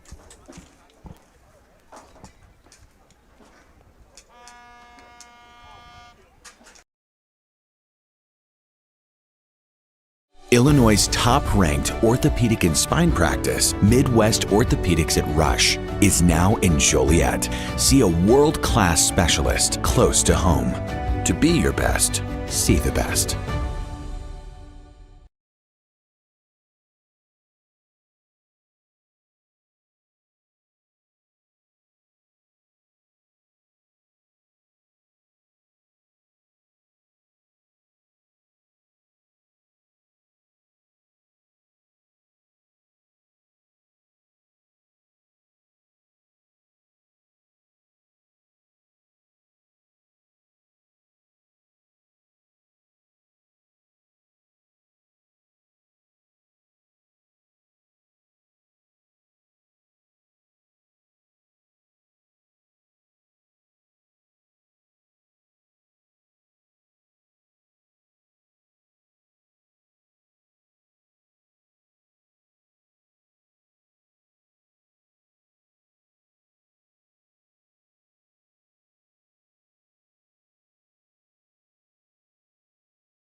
Sports Broadcast Solutions is a broadcasting network for everyone. SBS offers live telecasts on channel 59.3, YouTube, or Twitch. We include pre- and post-game interviews with the players. You know, it started in the locker room. All the boys were getting going before the game and stuff, and we kind of found a little click at the beginning of the game, so I think that's what got us going. We also include digital live statistics, play-by-play commentary, team highlight reels, and even more than that. Go online to sportsbroadcastsolutions.com or search Sports Broadcast Solutions on YouTube. SBS, a broadcasting network for everyone. Sports Broadcast Solutions is a broadcasting network for everyone. At SBS, we offer a professional broadcasting experience for the non-professional athlete. Just like the pros, we offer everything for you. Play-by-play commentary. A no-hitter at Kane County Stadium. 15 strikeouts, 1 walk, 1 error, and that's it. Color commentary, highlight reels, recruiting videos, and much, much more. Unlike our competitors, we zoom in on the action and always have a live scoreboard with a live time code. If you're ready to have your next sporting event feel like CBS Sports, then make sure to call Sports Broadcast Solutions today. Our phone number is 330-957-7653, or you can go online to sportsbroadcastsolutions.com. SBS, a broadcasting network for everyone. Missing your child's sporting event just plain stinks. But you don't have to worry about that anymore, thanks to Sports Broadcast Solutions. SBS is a live broadcasting network, as well as covering your on-demand needs, recruiting videos, highlight reels, and much, much more. We can broadcast live to any website, and we also post as much on-demand content as you need. For more information about SBS, check out our website at sportsbroadcastsolutions.com. Sports Broadcast Solutions, a broadcasting network for everyone. Sports Broadcast Solutions is a broadcasting network for everyone. Let SBS broadcast your sporting event. We have experience and can generate excitement and permanent digital memories for your team. Tonight. That time, finally a goal for the Stampede! We have professional videographers using high-definition modern-day cameras, color analysts, and play-by-play announcers with state-of-the-art, classy graphical scoreboards to keep you updated. Plus, we have commercials to advertise your team, club, or sponsor, and us. Plus, we do pregame and postgame interviews. Hi, everybody, and welcome to the postgame show brought to you by Marion Central Catholic. My name's Kyle Smith. Well, my name doesn't matter. These young ladies matter. It's senior night as the Hurricanes win a battle down the stretch, 48-46. Hi, I'm Carrie Kramer. I swim 50 breast, 50 free, and 100 back. Whatever your sports broadcast needs, we are at sportsbroadcastsolutions.com. Check us out and become part of the digital sporting world. Sports Broadcast Solutions is a broadcasting network for everyone. Instead of spending hundreds or thousands with all these college recruiting sites, let us put together your college highlight reel. For just a fraction of your potential college scholarship and significantly less than these recruiting services, we got this. In addition, we put together highlight reels for teams, including high school, your club team, or travel team. My teammate gave me a great pass, and I just took it. The other team slashed me, took the opportunity, saw where the goalie was weak, and I just shot it there.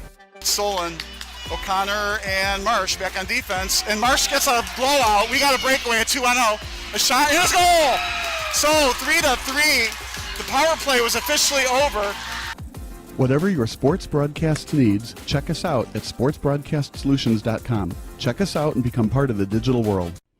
Sports Broadcast Solutions is a broadcasting network for everyone. For those of you who would like to broadcast or live stream your event, or maybe make a highlight tape, but would like a sponsor to fund the event, SBS has a myriad of ways to advertise your sponsor during our broadcasts. We have commercials. We have on-air reads by the announcers. Albatross Physical Therapy and Wellness specializes in pain-free. We have graphics, and we have watermarks. Finally, Sports Broadcast Solutions can create a commercial for you or your sponsor. Whatever your sports broadcast needs, we are at sportsbroadcastsolutions.com. Check us out and become part of the digital sporting world. Sports Broadcast Solutions is a broadcasting network for everyone. For those of you that just want raw footage of your sporting event, but no play-by-play or color commentary, you just need us to live stream video from the event over the internet. We will live stream your event on YouTube on our Sports Broadcast Solutions channel. In addition, We also have a dedicated channel on YouTube for live streaming at SBS Livestream. And if you need multiple channels, we can utilize Facebook Livestream and Instagram Live on our channel as well. Options include commercials from your sponsors, professional scoreboard graphics are still available, and of course, yes, pre- and post-game interviews are available as an option if you want. We've been working really hard this whole summer and stuff. Whatever your sports broadcast needs, we are at sportsbroadcastsolutions.com. Check us out and become part of the digital sporting world. Sports Broadcast Solutions is a broadcasting network for everyone. We broadcast sporting events for people of all ages, including adult leagues, high school leagues, and kids. Complete with professional-looking graphics, broadcasters, color analysis, and commercials. We do pre- and post-game interviews with the players.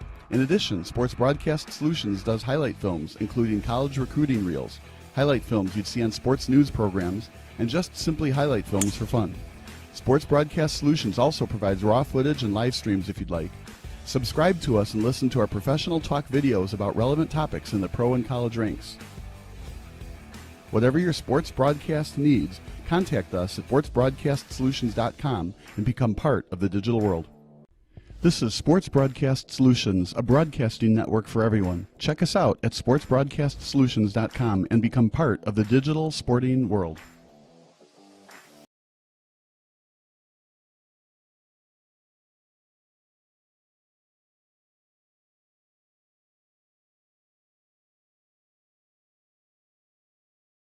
Illinois' top-ranked orthopedic and spine practice, Midwest Orthopedics at Rush, is now in Joliet. See a world-class specialist close to home.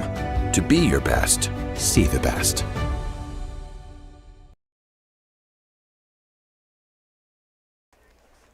Second half about to start. Kyle Smith alongside Bob Vilsaway. Bob, here are the stats brought to you by SBS, the broadcasting network for everybody. 12 shots for Chicago, 6 on goal. Each team committed 3 fouls, 3 corners for Chicago, 2 for Sueno. Chicago offside 3 times, Sueno with 2 offsides, and it's pretty even. The problem is the shots are hurting Sueno right now, Bob. 12 to just 4 for Sueno.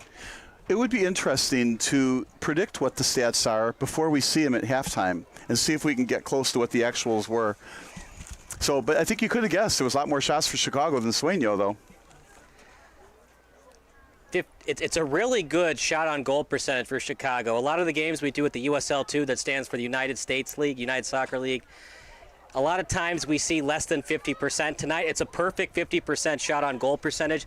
And if you discount those 3 block shots, great job by Sueno getting in front, taking one for the team, it would be 9-6. That's a fantastic shot on goal percentage. So it's there for Chicago. They started off a little sluggish, fantastic play by Sueno, but after that offsides call was made against Sueno, the goal was discredited. It's been a completely different match since then. Yeah, you got a good point on that. It seemed like the momentum, if you had to pinpoint when it shifted, it was on that play. Chicago Nation was, I think, a little surprised that Sueno held the ball as much as they did. But after that play, something happened. Now, maybe Chicago Nation played a little bit better. Maybe the ball just rolled the other way. You know, sometimes you just get the bounces. But the game tilted at that point. What's your prediction? I know you're a math guy, so you like to multiply the scores. I always do, and you know my formula, right? So it's 2-0 at halftime, so clearly the final score could only be 4-0.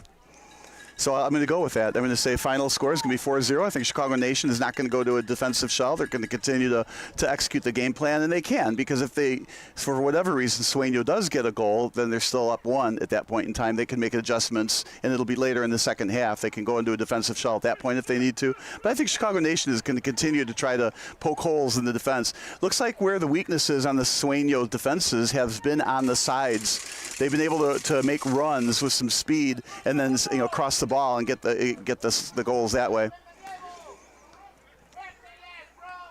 So if I'm Sueno, what is it that I have to tighten up? Well, this is the last game of the year if you don't tighten it up, but the outside defense on both sides have to prevent that from happening. Or do you just cheat up the midfielders the rest of the second half and you just play all-out offense, hope you score 2 goals, and hope your defense can contain them until you score 2 goals? Well, I think at this point, you brought up a great point. I think if I'm Sueno, I wouldn't go with the same game plan the second half. I would push up a defender to midfield, maybe a midfield up to forward, or I would change the organization a little bit so that you're more forward, and I would press a little bit more like they're doing right now. See how they're pressing right there? I would do that a little bit more, and then try to cause turnovers on those passes. The risk is, of course, something can go wrong on defense, but you got to get the ball back, and you don't want Chicago Nation to go up the field. So I think you want to press them a little bit more than they have in the first half, and that is what they look like, at least they're starting with. Well, number 66 was a fantastic goal scorer in the NHL, so they put 66 on the pitch for Sueno. Maybe he can score some goals for Sueno. Right, and of course, all hockey translates really well to soccer. You ever read the book of the greatest numbers in professional sports history? The greatest numbers? No, I would not have read that, but 99, Gretzky would be, yeah. And unfortunately, they ran out of numbers. Like when you get those crazy numbers, like 75, 66. Right. It was well, 66 is Lemieux, but like 63. It was like offensive and defensive linemen because they just ran out of people. Right. That would be interesting to see if you had the list of 1 to 100, who's the best player with that number in every sport. So 23, probably Jordan. Keep going. Who's 24? Bryant. Keep going. Who's 25? Do you think we could ever get to a sport where we allow crazy numbers like the square root of 2, infinity, negative I? I'm going to say I won't be on the planet when that happens, but I kind of like the idea, but that's probably because I'm one of those math guys. Imagine one of those square root of 4 on the jersey. Pi r squared. Yeah, maybe they'll do that in 100 years when all the Boston Celtics regular numbers have been retired. It'd be interesting. I mean, we have so many 1 through 99s have the square root of 2. There's 66. It's clean, no call, and it's blocked. Yeah, he ran right through the defense on that play, but really never lost control of the ball. Ran right through Sutton. Well, when have you ever seen that? Anybody run right through Sutton? The best defender in the Midwest Central. It's going to be tough for Wisloka, assuming they beat Goshen tonight. But that's going to be a tough match for Chicago partner. Pranika for Wisloka has 11 goals. If you don't count that penalty kick, he now has 12. Well, it's a good team. I mean, that's as close to a pick'em game as you can get it. On your points bets, right? Here's another free kick from a very good location. But if you're doing your points bet thing, I mean, that's a pick'em game. When you're 9-0-1 playing a 7-0-2 team, and they'll be 10-0-1 and 8-0-2, right? That'll be anybody can win that game. It's going to whoever gets that first goal, look out. Left-footed boot. Devin Eghai, good job getting that. Yeah, I don't know if that's the boot he really wanted. I think he wanted a little bit up higher and a little bit more further out to where his offensive players were. I don't think he wanted to kick it low and right to the goalie. Guess he was hoping that a forward could break through that wall and get a deflection. Well, obviously that was the hope, right? But nobody was there. And that's too bad because you're down 2 and you need to take advantage of those set pieces close to the net like that and at that angle. Over to the touchline. Well, partner, if Sueno scores 3 unanswered goals, Sueno on the attack right now. Slide tackle that time by Lebovic, trying to pick it up on the ground. Yeah, Lebovic was a player of the game the other week when we interviewed him. He was terrific on defense. Here again, slide tackle after slide tackle, but when you make a slide tackle, it kind of takes you out of the play sometimes, right? He keeps getting right back into the play. Excellent defender. Yeah, he's good at knowing this pitch well, knowing when to slide, how to get back up quickly to get back to the ball. Knowing when to slide and how to slide. Header in front. It's a goal!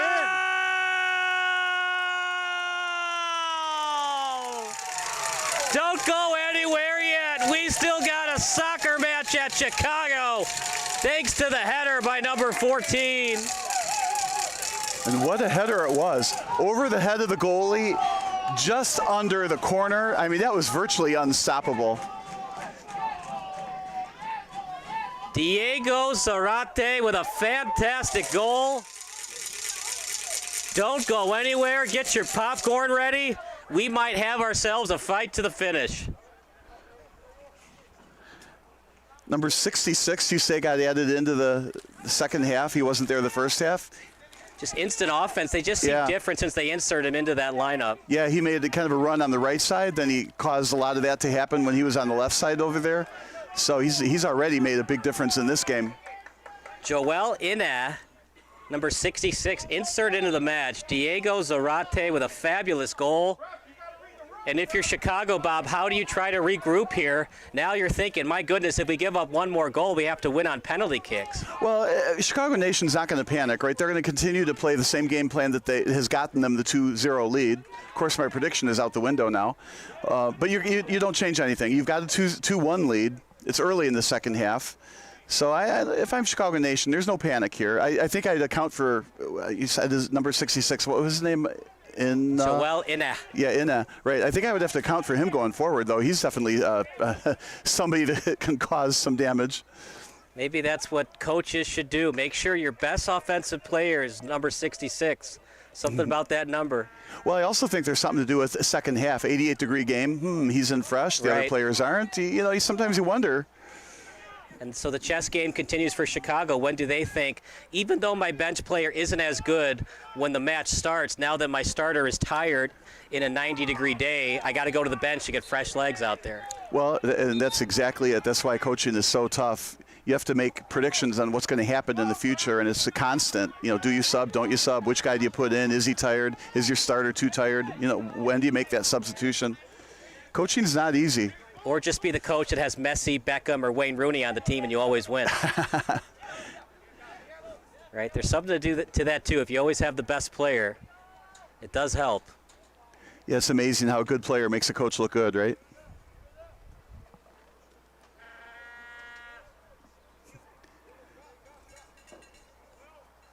I can never pronounce it, but there's that one lone vuvuzela out there making one sound. They had a lot of them last Saturday. Yeah, they did. They were passing them out.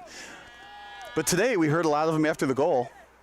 There's nothing like World Cup when you hear it nonstop. That was a fabulous 2022 World Cup. And then next summer, the Women's World Cup. Here we go. Ine. He's got good size for the striker position. Yes, he does. Power forward in basketball, tight end football. Creates so many problems on those corner kicks, on those headers. Bobovic sends it out. What do you think Devin Enkai is going to tell his defense as his team only leads by a goal now? Well, what we do like about him is he's constantly communicating with the defense. Go here, go there, watch that guy. So he's in constant communication with his defense. So if there's anybody who's not marked, he'll let them know about it.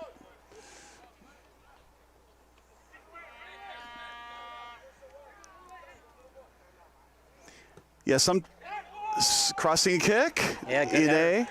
Is that Ine? Somebody else. Number 7? 7, yeah. Yeah.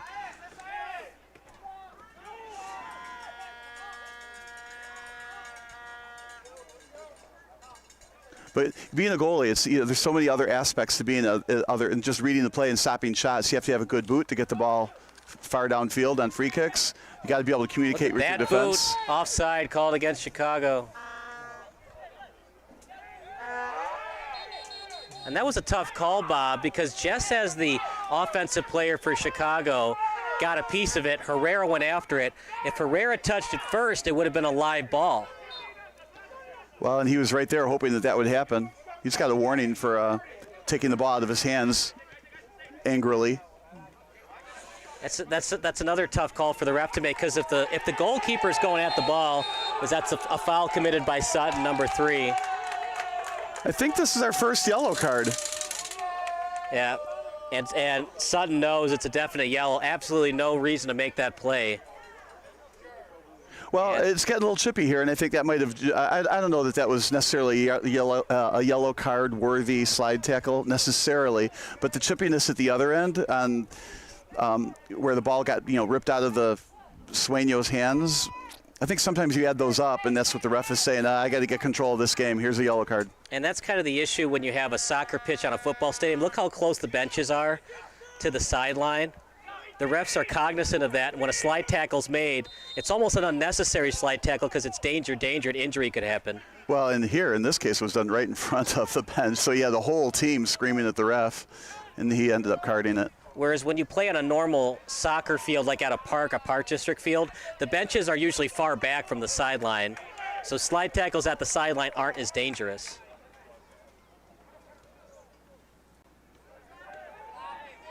And miscommunication there. He was trying to feed it that time to Graffin. Well, and there's the turnovers you want to try to avoid, and Chicago Nation does need to avoid them. They gave it up, and Sueno with the ball. What do you think head coach A.J. Ostrowski told his boys at halftime? They were up 2-0, now it's 2-1. Yeah, that's a great question. It doesn't look like they changed anything on the alignment. It just doesn't look like it.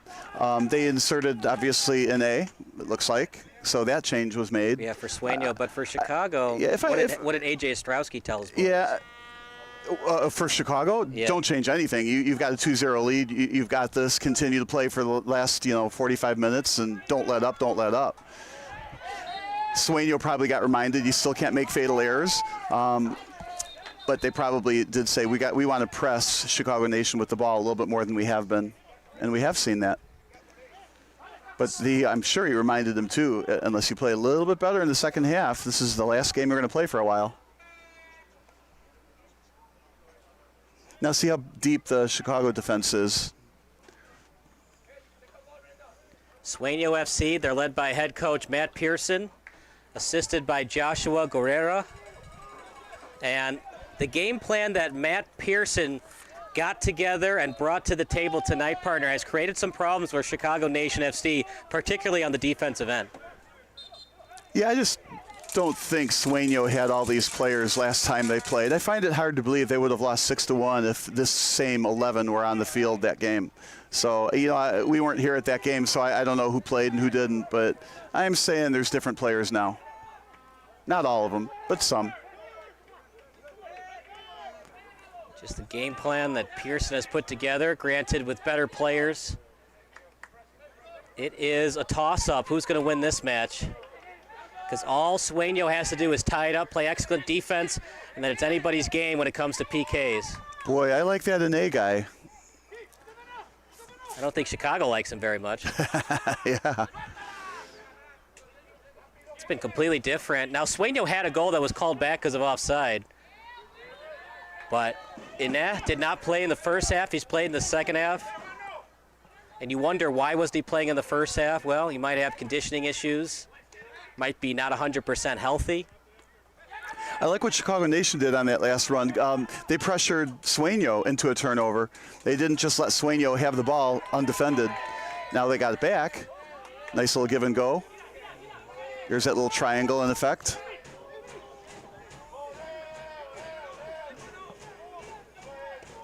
Left I like boot. I like the cross pass. That was a one-timer cross pass. That wasn't just switching fields. Trying to feed it to Ine. He's guarded closely in front. Slightly cleared by Chicago. We're now 30 yards away from the goal. Bad Don't kick. do that. Well, he already had one goal, so maybe he was going for two there. I like the idea, but get it in the air enough so that your teammate can head it in. Yeah, there's got to be something I can say to that, like get it in the net, not kick field goals with it. But, I also get it. He did score the goal, and he did have a lane to shoot it at, and I don't know, just a little too far away. Even if you're Neymar, could even Neymar score from there? I mean, yes. Possibly, yes, but it's not a high percentage shot. How many goals has Carly Lloyd shot? But when she gets her long goals, though, they're straight onto the net. They're not from that angle. Right. Wasn't a terrible angle. What will you say, a 45-degree angle shot? Yeah, something like that. It wasn't necessarily a bad shot to take. There were no defenders between him and the goal. I mean, I get why he did it. We had a great view of it. Oops. Yeah, but you can't kick a field goal. Right. You either get it on net or you do a chip kick where your teammate can head it in on a redirection style. Yeah, and on this turf, I like it where it bounces because it actually speeds up on turf and makes it for a play that's easier to misjudge as a goalie. But when you play all your games here, that's not going to fool anybody. It fools younger kids who are used to playing on grass. Maybe there's a nice. They're going to call that.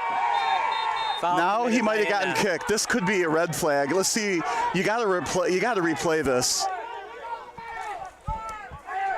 The referee is going to the line judge to see what exactly happened. Now, Ine either got really pounded in the face or it's a good fake, but not good. We're seeing what the ref says to the line judge to see what really happened here. It's at least going to be a yellow, would be my view.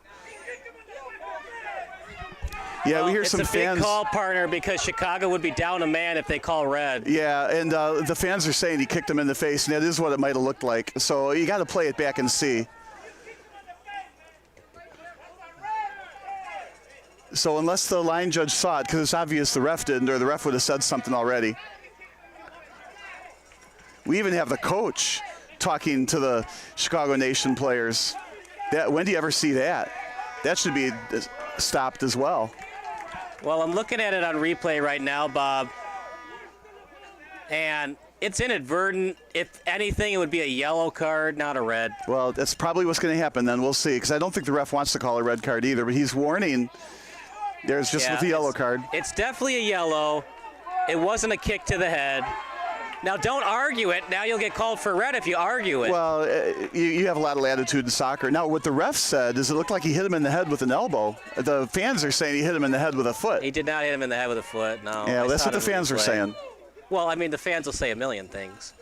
Because I get why Sueno is playing that card, because if you get called for the red, if Chicago gets called for the red, they're down a man the rest of the match, and it's a playoff game. Yeah, I prefer no red to happen in that spot, but definitely the yellow came True, up. but if a red's a red, a PK is a PK, but that time it wasn't a red.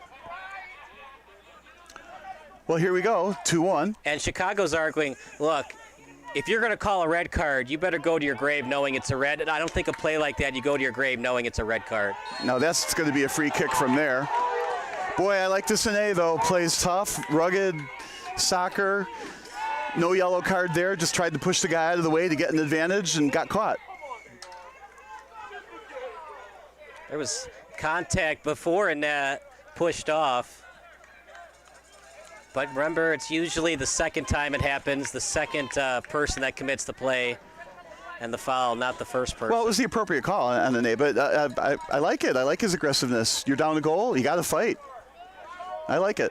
Do you like that free kick by Butler? Right here, centered. Yeah, I do. And they ended up with the ball as a result. Well, they had did to fight for a second, for it. then it got stolen. They got meters on the play, but eventually got stolen by Sueno. Well, Inez clearly their best player this half, partner. If you're Chicago, do you double team or have help over the top at all times? Well, I'm going to go further. He might be their best player, period.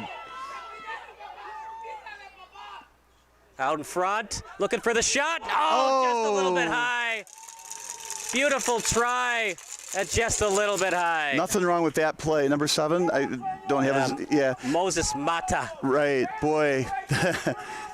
Perfect play. Had a perfect turnaround, a clear angle. Just missed it a little bit. Was not tipped, so it'll be a goal kick. But do not count out Sueno. Chicago kind of looks like they're playing on their heels right now, partner. What adjustments do they need to make? Well, again, I don't think I would. I just wouldn't. I mean, they have a 2-1 lead. It's getting later and later as the game goes on. I do think you might want to consider marking Sueno players in that, and Moses Mata. I think you might want to mark those players a little bit tighter. If you're Sueno, is your confidence at an all-time high now, knowing your defense has played very well to start the half? All you need to do is score one, and then you go to the PKs. Well, I think my confidence would be higher if I had a tie score or a lead, right? But nonetheless, your point is well taken. You're behind by a goal, but for being behind, you can't have a whole lot more confidence than they've already got. They're playing well and certainly making for an exciting game. And if you're the coaching staff for Chicago, even if you win this match, are you worried that the 4-seeded Sueno has played you so tough, knowing it's going to get even tougher next week? Well, I think you played next week's game last week, so you know what to expect.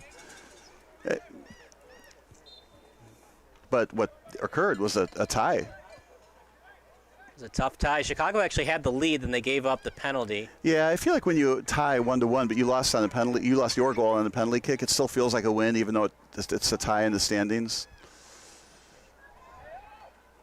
Last touch that time by Herrera. Good job by Herrera, partner, getting a piece of that. Boy, yeah, he had to stretch out to get to it, and he didn't come up with it, but he prevented any dangerous play afterwards. And he avoided the corner kick.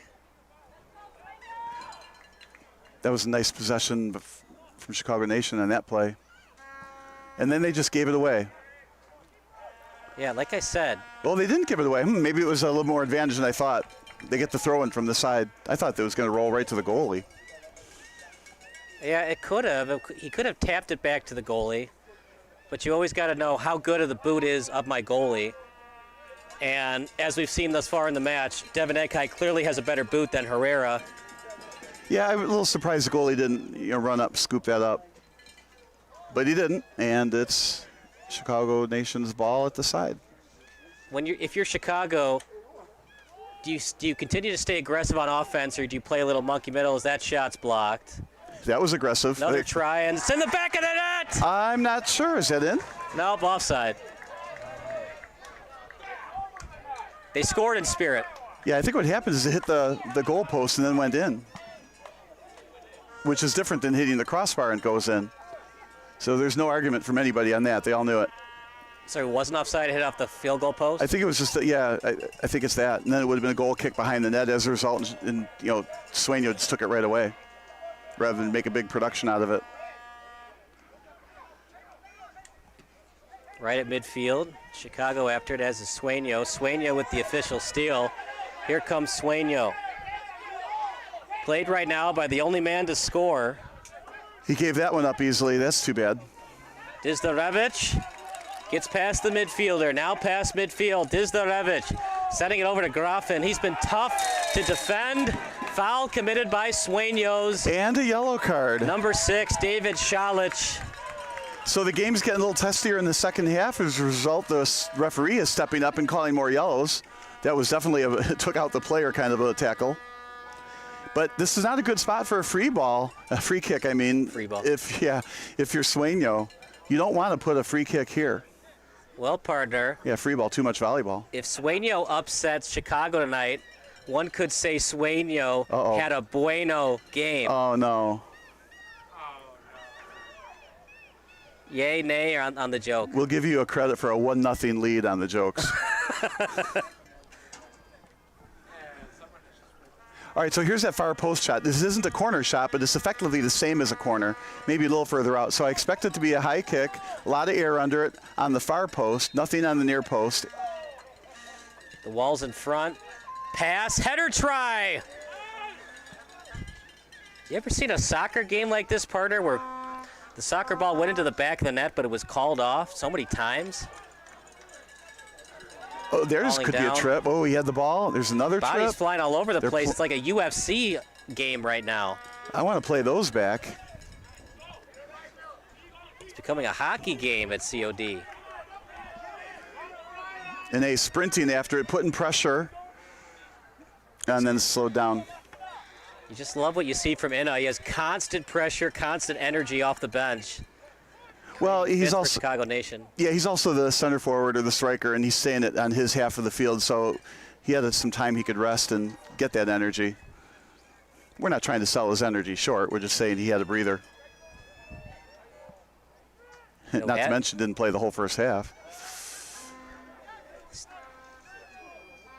Tap kick over to Dizdarevich. Left-footed boot out in front. One-timer Herrera with a fantastic save. That makes the highlight film. Sueño's still alive, partner. Chicago can't believe it. That's that same formula for Chicago Nation. They take the ball into the corner with some speed and then make a great center to an unmarked player. That one just happened to be saved.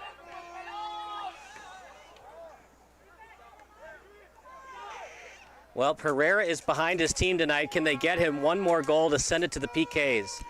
I think I like what I'm seeing, too, on Sueno. I think they started the half with 4 defenders, but it looks like they've gone down to, well, it's still 4 defenders. They're just pushing the edges up. Stolen away, Sueno with it. Do you think Chicago starts to feel the pressure as we get closer to the 80th minute? Well, I think the pressure is getting relieved and relieved and relieved as every minute goes by. Every minute that goes by, a little less pressure on Chicago Nation because there's less time in the game. But this is a pressure-filled moment. Left-footed boot, blocked. Great job that time by Zaha Shevchenko. But they still have the ball in a dangerous place. Kicks it straight up, volley kick. It was actually blocked by Yaneh. And foul committed by Yaneh. I like that hustle play again, though. Boy, they got any more players like him on the bench they can bring in?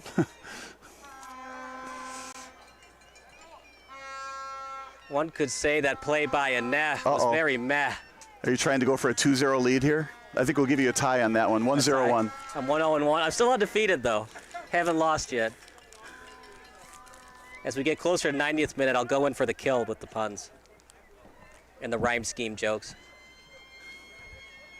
The couplets. I don't know. You got to be careful. There is a chat line that's available.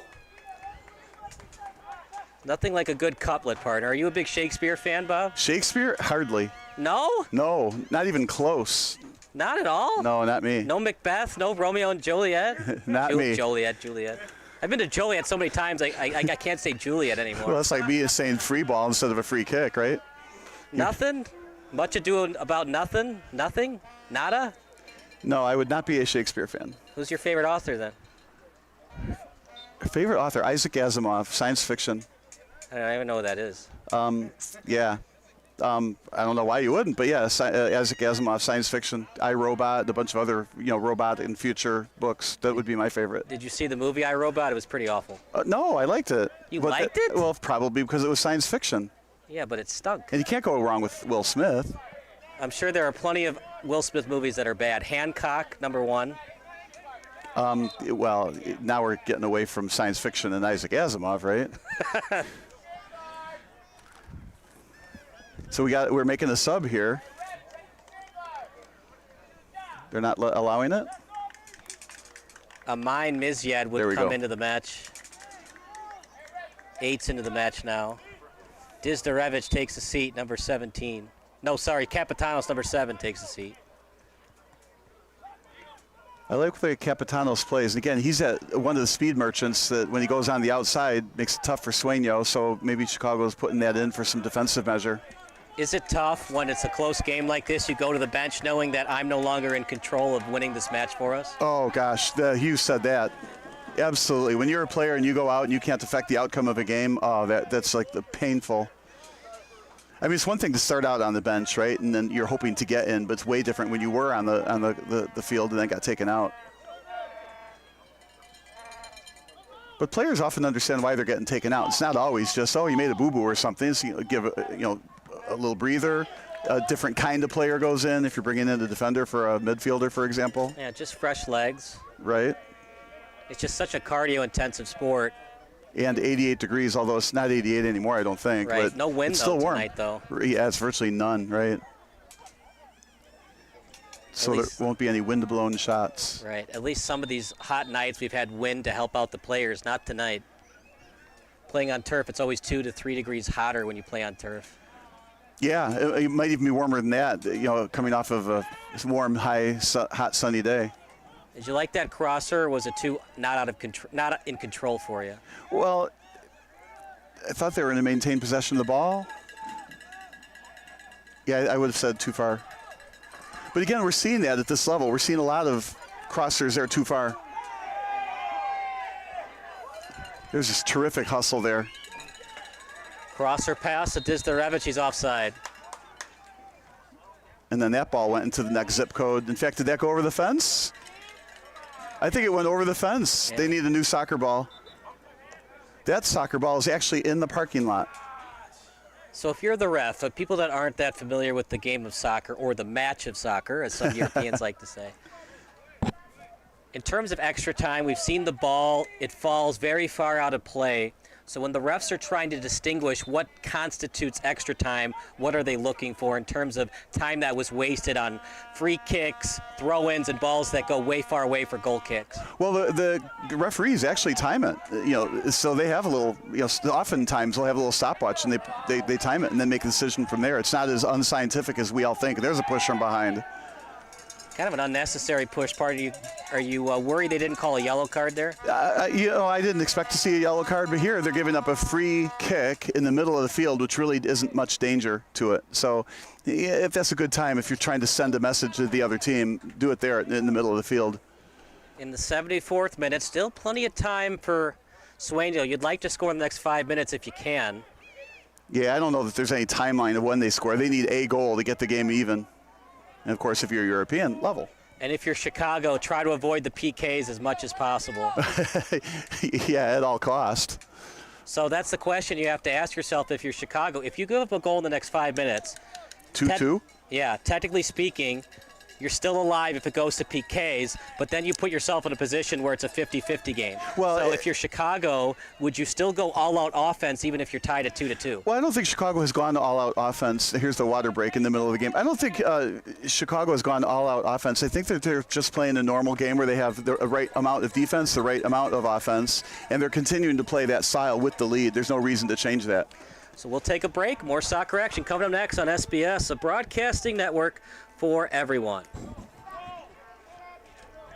Illinois' top-ranked orthopedic and spine practice, Midwest Orthopedics at Rush, is now in Joliet. See a world-class specialist close to home. To be your best, see the best.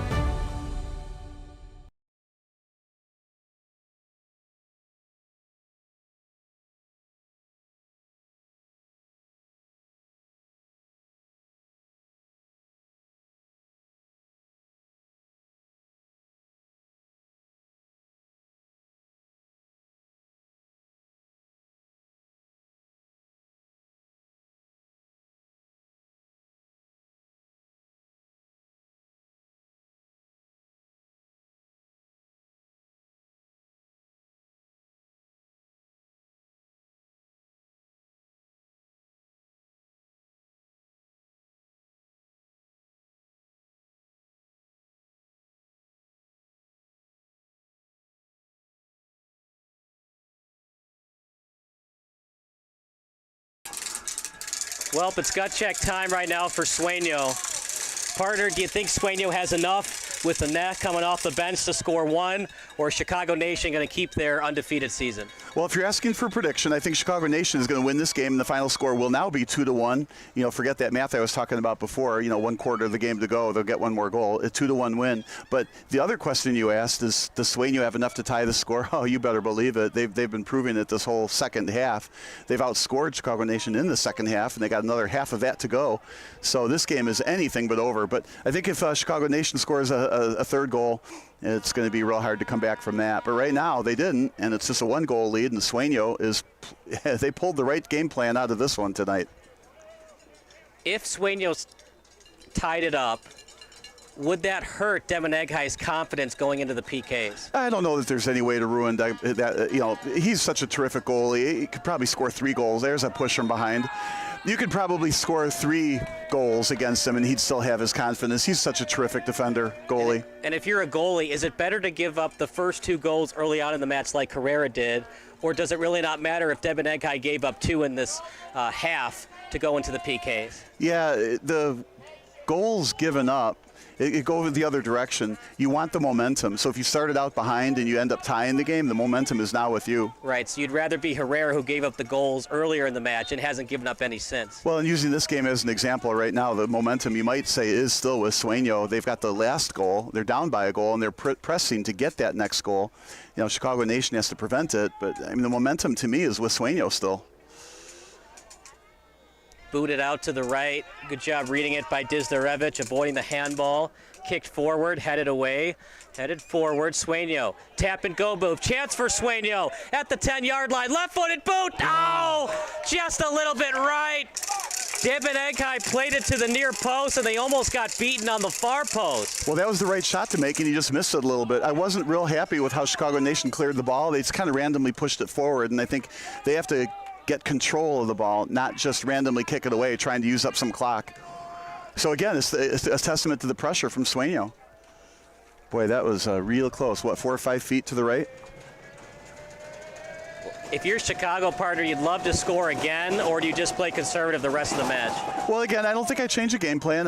It's been working. They are ahead 2-1. 3/4 of the game is gone. So, you know, no reason to change. Just maybe perhaps Mark Ine and Moses Mata.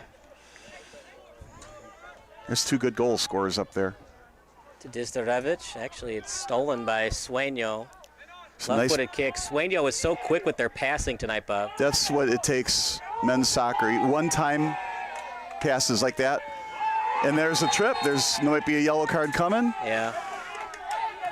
Now, Chicago Nation has to worry. There's been several yellow cards been passed out in the second half. They don't want to get 2 of them on the same player.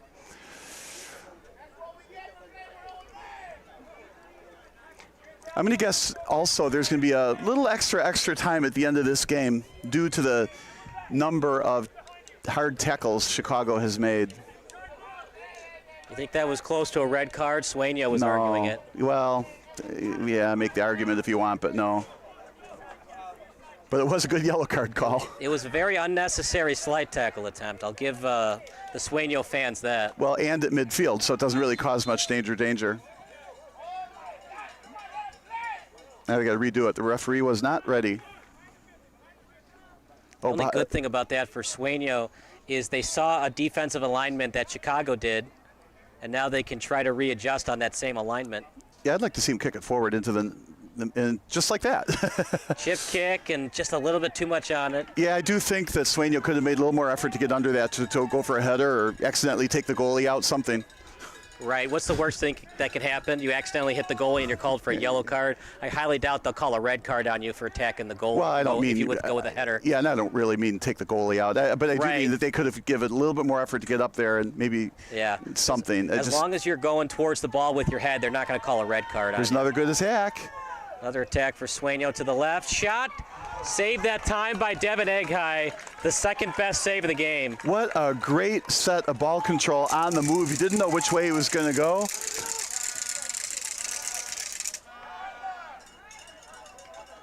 There was nobody really open on the right, so he couldn't pass to the right. So he had to take the shot, and good save was made.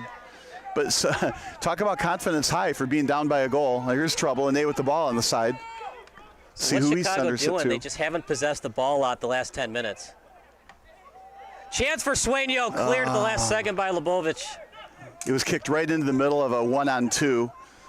But stuff happens. Here's another centering.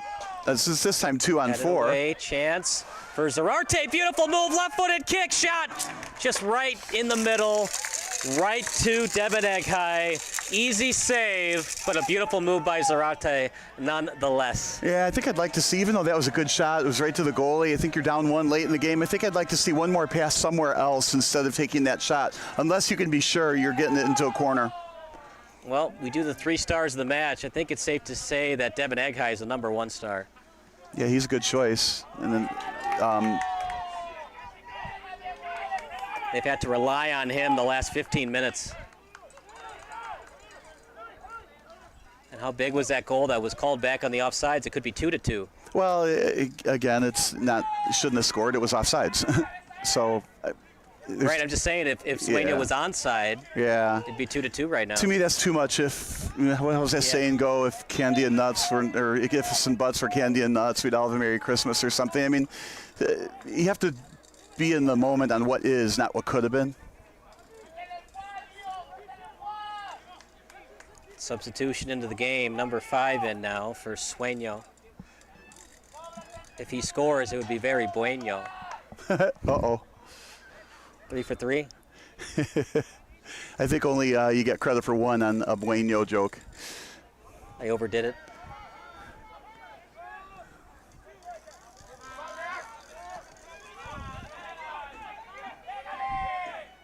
Butler with it. He was called with a yellow card earlier in the match. Lebovic inside his own territory. I like this. So take it back, relieve some of the pressure. Right, wasting time as well. Well, you don't waste a whole lot of time. You just went backwards to get. Now look at this. You go, oh, a good pass. You would have had a nice run at it. So I kind of like it. Sometimes you want to go back, switch sides, and look for the break. And you know that Sueno is going to be up a bit more on defense with more players at midfield than they have in the defense. So that was a good move to get it back and then forward again. Julio Torres looking to check in for Chicago. As Graffin is just too tired, he'll take a seat. He scored to make it 1-0. Gave them excellent minutes tonight. Now it's up to Devin Eghai in the defense to finish the job to send them to the round of 32. Good clean play. Good sportsmanship by both players. Distorevich started it with the handshake. Yeah, Distorevich knew it was a clean play, and especially in a single elimination playoff game, it's going to get a little testy. It's going to get a little intense. Well, 3 stars, I would have Distorevich on that list, the goalie. And then Herrera, the number 1 star of the match. What a fabulous save that was on the one-time shot. You're going to put the Sueno goalie as number 1 star? Well, yeah, it could be 4-1 right now. Just like picking the MVP from the losing team. It happens. Remember when John Sebastian Giguere won the Conn Smythe Trophy? Actually, were you sleeping during the trophy presentation? I don't remember even hearing that trophy presentation. Yeah, he won the Conn Smythe. He was on the Ducks. They lost in 7 games to the Devils. Back when they were called the Mighty Ducks. Oh. Good pass. He was onside, by the way, so that would have counted. Yeah, I don't know what he did on that. He was jumping up. He probably had a plan in mind, but I think there probably were other ways to control the ball. Again, you got to play that back and see what he did. That was the first play he's made that I thought he could have made a different decision. And then there was a Super Bowl. There's a push-off there by Sueno. I think it was Super Bowl 5 where the Dallas Cowboys linebacker got Super Bowl MVP even though they lost. They lost to the Baltimore Colts that day. It happens. Yeah, arguably quarterbacks get too many MVPs. Oh, absolutely. They get too much money, too much of the credit, too many MVPs. All right, here's a decent spot for a free ball. Kind of far out, but relatively straight on. Did I say free ball again? Yeah, you're 0 for 2, partner. That happens. To choke up at the plate. You're behind in the count.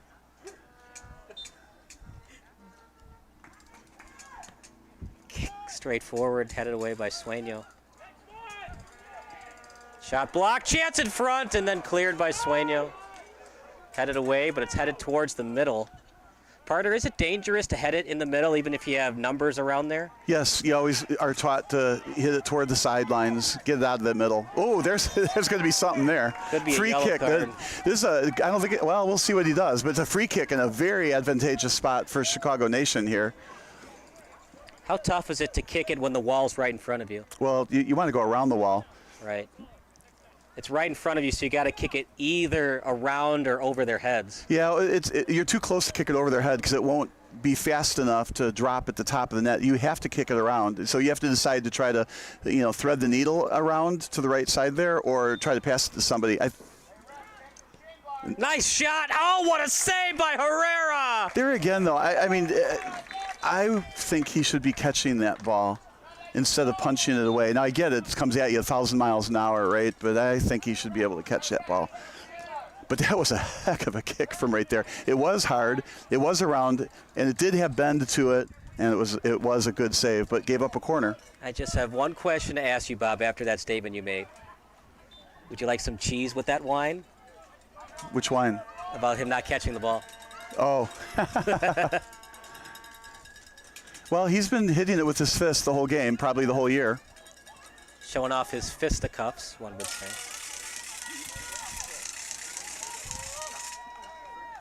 And he's just so fast and quick and agile. Yeah, he did a good job to get the ball upfield. Now they're sending it, trying to get the one-on-one, a little bit too far. I mean, that guy's going to have to cheat up, and he kicks it out. Great topspin on that ball. Now we have a throw-in. If they go fast, right now they don't really have numbers. Yeah, possession is so key this late in the match. Right. Ooh, centered. Great job that time. That's what happens when you don't have numbers. By Mizyed. Now this is trouble. Dizdarevich. It's a 1-on-2 now. Dizdarevich, stop and start move. Dizdarevich to the left. Dizdarevich still with it. And then cleared that time by Sueno. Dizdarevich, a one-man wrecking crew on that play, Bob. Boy, they had to account for him, the two defenders, and he still had a pretty advantageous spot. They got kicked out of bounds. That's going to use up a lot of time for Chicago Nation to get the ball inbounds on that far side. 2-1 lead in the 89th minute. Appreciate 89th. Everybody watching. So all you're going to get is some extra time here. So Sueno has to truly push everybody up. Otherwise, unfortunately, they're not going to go further in the playoffs. What a great game they've played tonight to go down by a goal. You just feel like somewhere along the way, what could they have done? And, of course, we got a late sub here. Yep, Konrad Rozansky into the game. Good game that was played that time by Amin Mizyed. Boy, next week you're going to have a real barn burner. That is, if Wisloka won tonight, there's no guarantee they won. I'm sure they won 3-0. Well, I thought that Chicago was going to win this one 4-0, and it's 2-1, and Sueno could still send it to the PKs. There is nothing guaranteed in a single elimination format. Well, you brought up a great point. If they watched last week's game, how was it that Wisloka tied the game? It was a penalty late in the game. They made a good run that got a penalty, a trip. So if I'm Swain, that would be my strategy this game. Get some traffic in the box and hope for an accidental slide tackle that misses. And if you're Chicago, if you're in the box, avoid slide tackling at all costs. Yes. If you get beat, just trust in Devin Eghai to make the save. Do not slide tackle from behind. If you're in the box especially. Well, yeah, if you're in the box, or do it outside the box. But even that, you don't want a free kick from outside the box either. Well, there's probably, I don't know how much free time they gave. Maybe I'm guessing 4 minutes. We don't know what they added. Probably 3 minutes. If you're Chicago, do you play aggressive or just play a little monkey in the middle, waste time? Well, aggressive, that's almost what they did there. I think I would play more monkey in the middle for these last 4 minutes. And if you're Sueno, you got to bring everybody up. And if you get beat, there's a breakaway. Who cares? You got to score a goal regardless. Yeah, I think you push a lot up. Leave 1, maybe 2 defenders back. Or no defenders. I mean, if you give up a breakaway and they score, well, you lose 3-1. But if you lose 2-1, it's the same result. You're not going to the next round of the playoffs. I'd like to see more often the goalie get taken off for a player in this spot. Sometimes your goalie is your best athlete. But not necessarily the best ball-handling soccer player. Yeah. Kind of a minor push from behind, but it gets them a free ball and uses up clock. They have a very semi-favorable free kick coming up.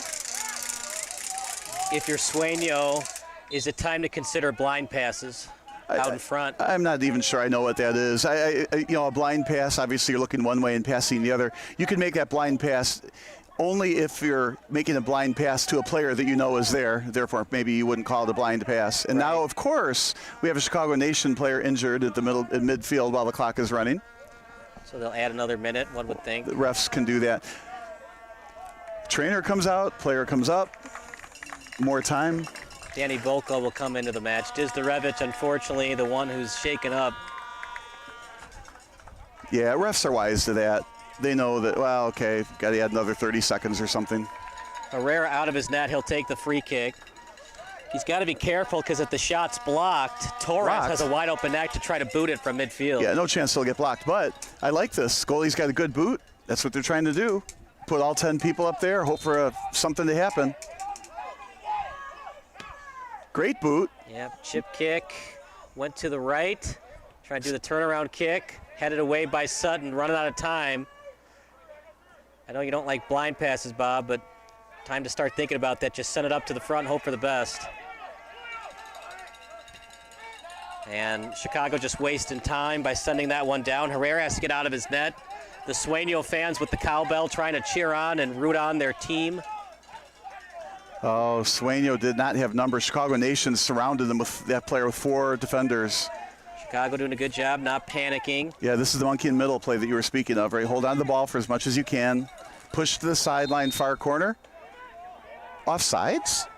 Again, I want to replay that. Wow, I'm surprised to see offsides. Excellent job by Sueno to cause that.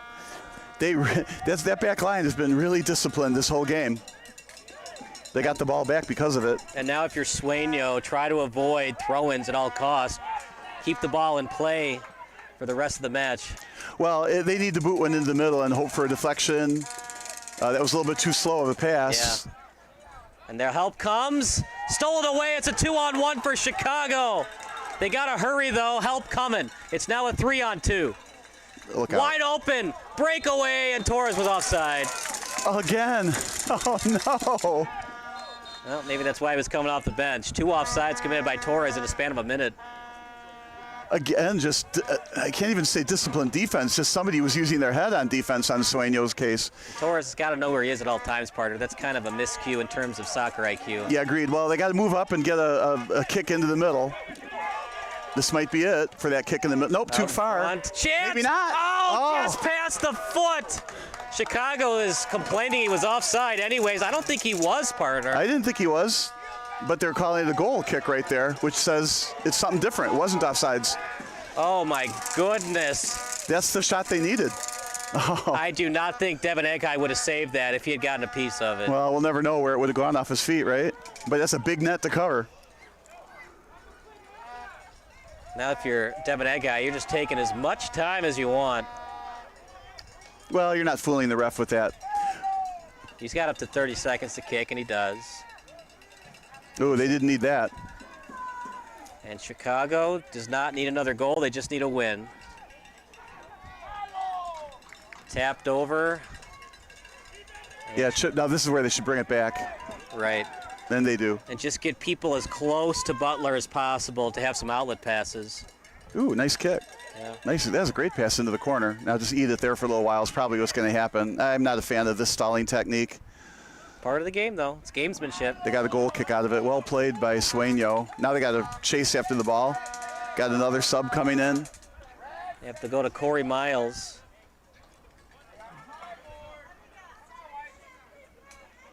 I feel like it's a slow death for Sueno. They're an excellent team. They played an excellent game. Great game plan. They just are going to fall a goal short.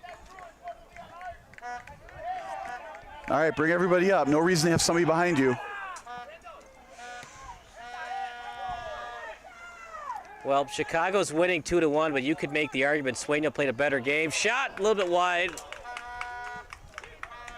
Well, my old soccer coach, whoever won played the better game. That's all that matters, right? Whoever won is the better team. So we're going to give that designation to Chicago Nation today, despite Sueno playing a great job. Are you worried, though, if you're head coach A.J. Ostrowski of Chicago Nation, you tied Wisloka, you barely won tonight?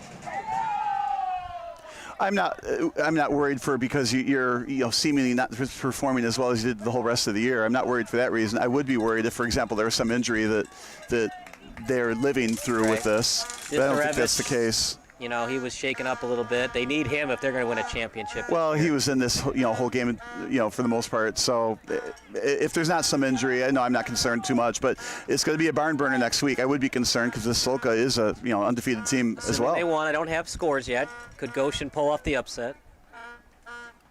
Be a big upset, though. We had them early in the year. Chicago Nation dominated them 3-0. Yeah, they'd have to kick a field goal from midfield to tie that game up.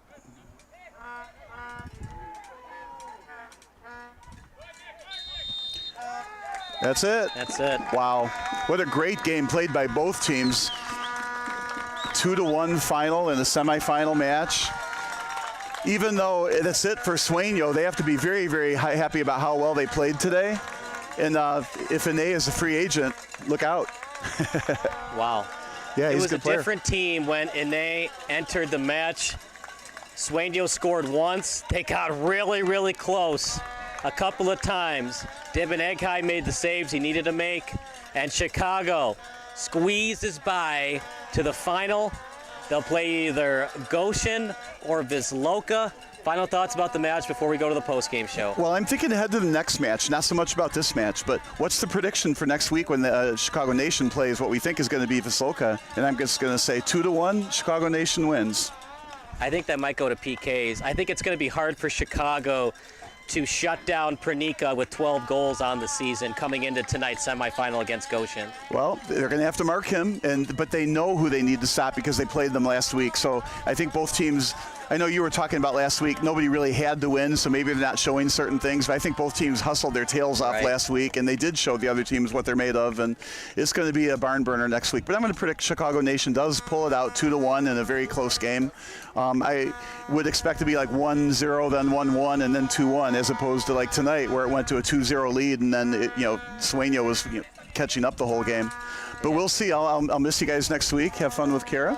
Yeah, should be fun, and if they win that one, it'll be the round of 16 for Chicago, and you'll be back. I can't wait. I can't wait. So I'm going to be a Chicago Nation fan next week, and hopefully they can win so we can be back together again. All right, sounds good, but that does it for our play-by-play broadcast. Post-game show coming up next for our excellent crew. For Jeremy Stoddard, for Ryan Esslinger and Bob Vilsaway, I'm Kyle Smith signing off. Post-game show coming up next on SBS, a broadcasting network for everyone.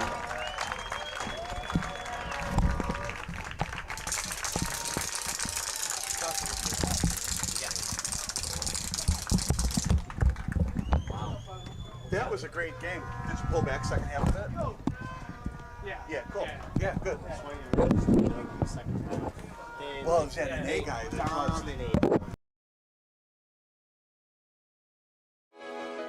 Sports Broadcast Solutions is a broadcasting network for everyone. SBS offers live telecasts on channel 59.3, YouTube, or Twitch. We include pre- and post-game interviews with the players. You know, it started in the locker room. All the boys were getting going before the game and stuff, and we kind of found a little click at the beginning of the game, so I think that's what got us going. We also include digital live statistics, play-by-play commentary, team highlight reels, and even more than that. Go online to sportsbroadcastsolutions.com or search Sports Broadcast Solutions on YouTube. SBS, a broadcasting network for everyone.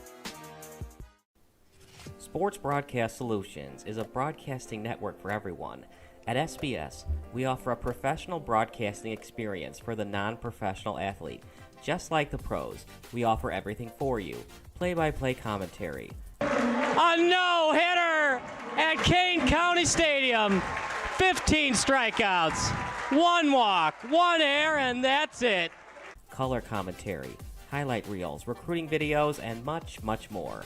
Unlike our competitors, we zoom in on the action and always have a live scoreboard with a live time code. If you're ready to have your next sporting event feel like CBS Sports, then make sure to call Sports Broadcast Solutions today. Our phone number is 330-957-7653, or you can go online to sportsbroadcastsolutions.com. SBS, a broadcasting network for everyone. Missing your child's sporting event just plain stinks. But you don't have to worry about that anymore, thanks to Sports Broadcast Solutions.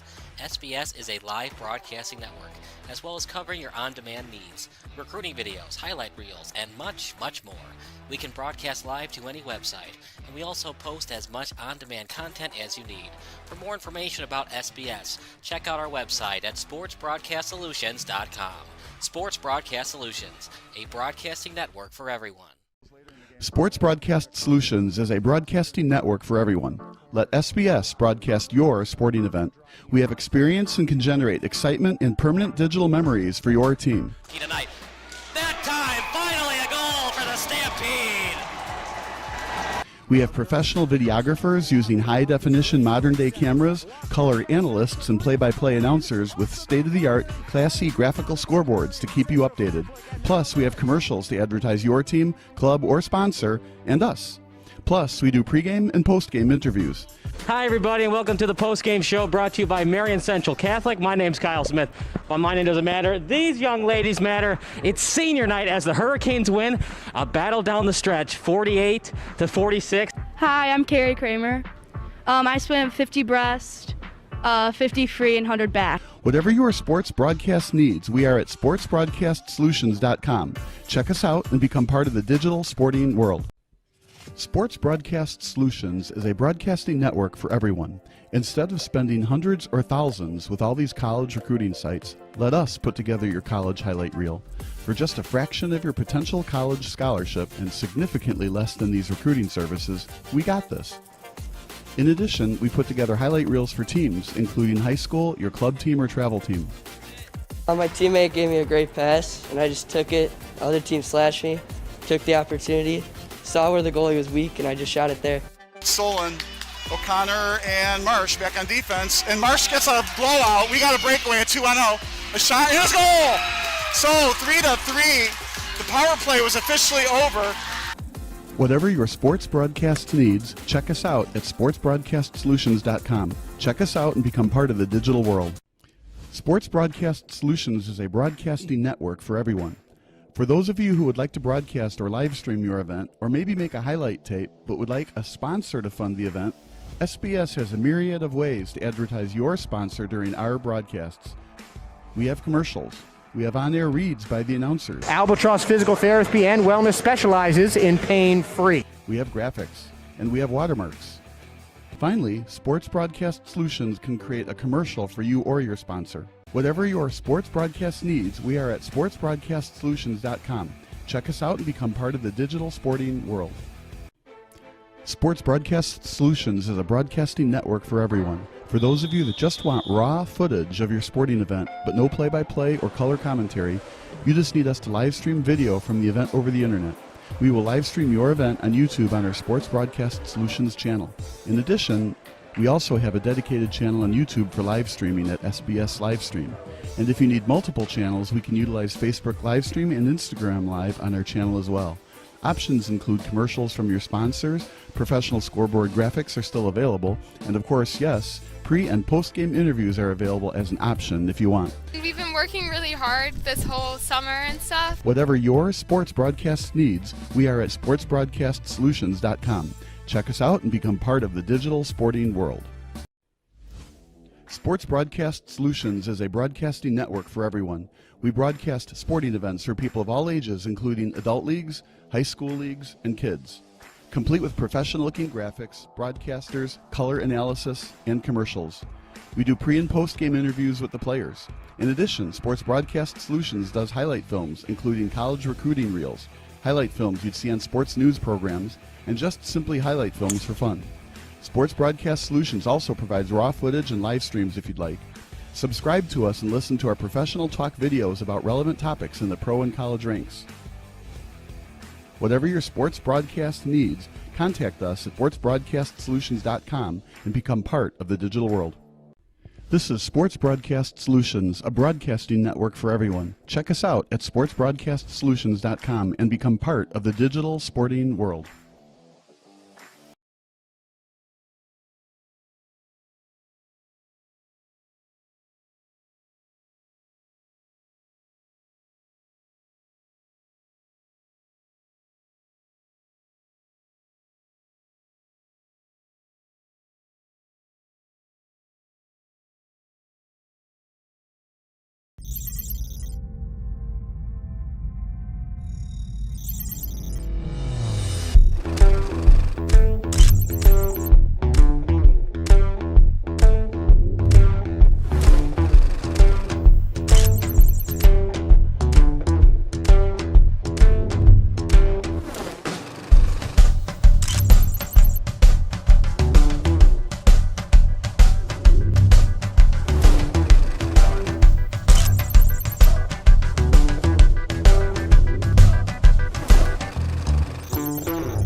A deal for me?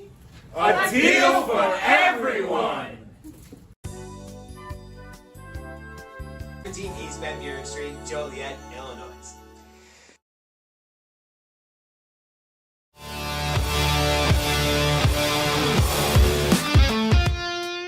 Attention, growth-minded contractors. Are your appointment cancellation rates increasing and your margins decreasing? They don't have to. We have the solution to help you turn those numbers around and grow your business, regardless of the economy. Engage clients before appointments, decrease last-minute cancellations, and increase keep rates with our easy-to-use virtual home designer tool. Clients will be actively involved by uploading their house pictures that personalize the design process. Your clients can change the design of their house and upgrade the parts they want with our product catalog. Clients can download the design report, accelerating the process and closing the deal quickly. Impress your clients and stand apart from the competition while demonstrating your skills with Richards Building Supply Virtual Home Design Center.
My favorite activity is to play, where you can do softball, you can hula hoop, you can jump rope, and you can feed the horses. And you have monkey bars. One of my favorite memories. I remember we were on a ghost hike, and we were walking, and we heard something rustling in the woods, and then something started chasing us, and we just had to run. We just kept running. It was really funny. My favorite activity is crew challenges. You get to have competition with the other teams and you get bragging rights and treats at the end of the competition. You get to meet new people without them acting some type of way, just different out there.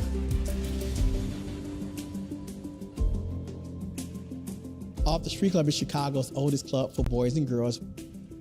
We're proud to be celebrating 123 years of unbroken service to Chicago area children. With the gracious help of Camp Out for Kids, we're able to send over 100 kids to camp, and there, the kids can thrive. And I hope that the folks at Camp Out for Kids understand that. It's there to have a lot of fun in the summertime, but also to help change lives. This partnership is all about changing lives with Camp Out for Kids. During the summertime, that's when all the violence peaks up and you can't just run away from it. It just kind of happens. A lot of us, we grows up in dangerous neighborhood. Camp, it takes all of it away. You don't hear no shots, gunfire, none of that. You hear a lot of birds and trees, kids' laughter, water splashing, all of that stuff.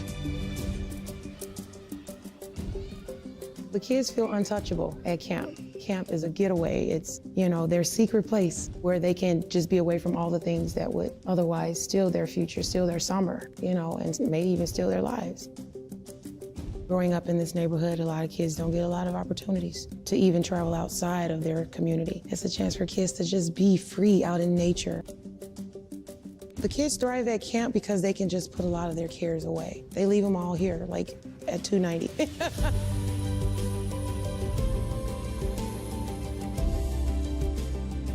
Talent show night. Now that brings out the fear in everybody. We got a lot of fear and we don't like to show the real true us. But out there, you can show your talent and you can show what you like to do without being judged. At Matthew is just your home away from home. It's just an escape. It's safe. You're outdoors more. I feel excited because I'm happy.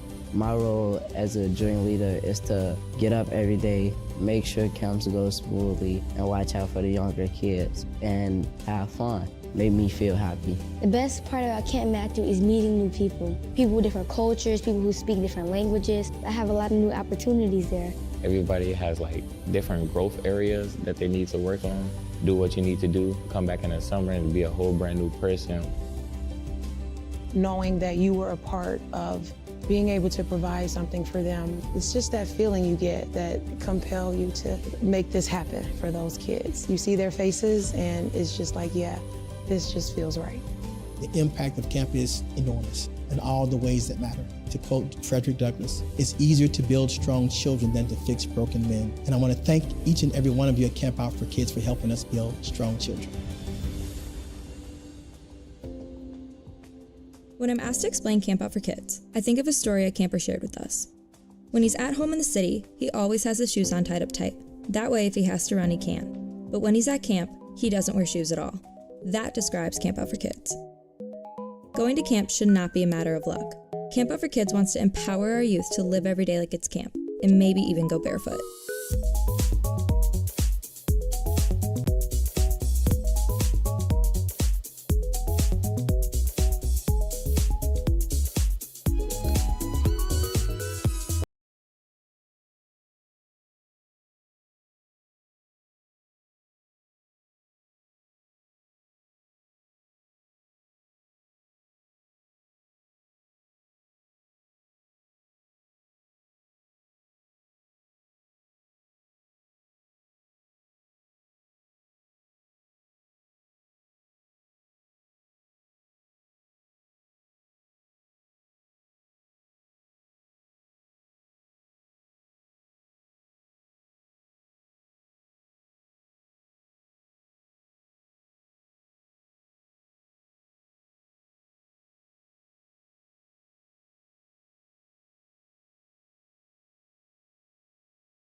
months to build trust with a young person.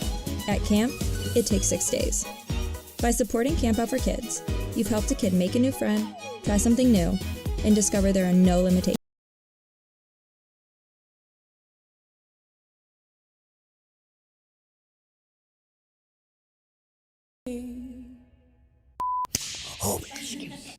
It's a wig. Can you tell me about your jacket? I look cool.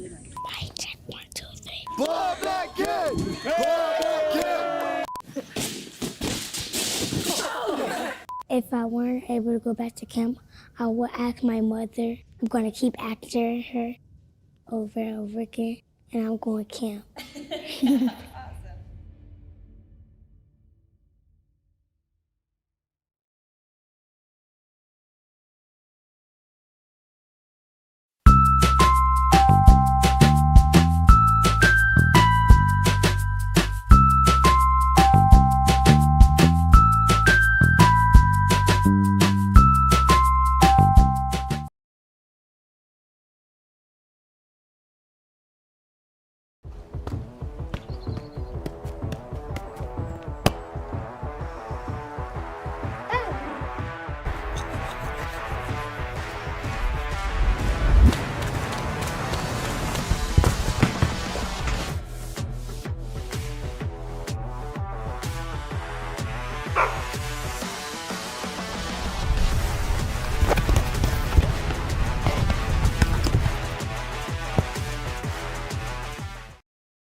There are only two kinds of people in this world.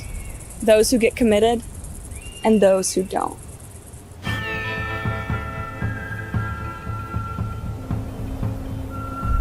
Before you find yourself in a housing standoff, get committed. Visit our website to learn more.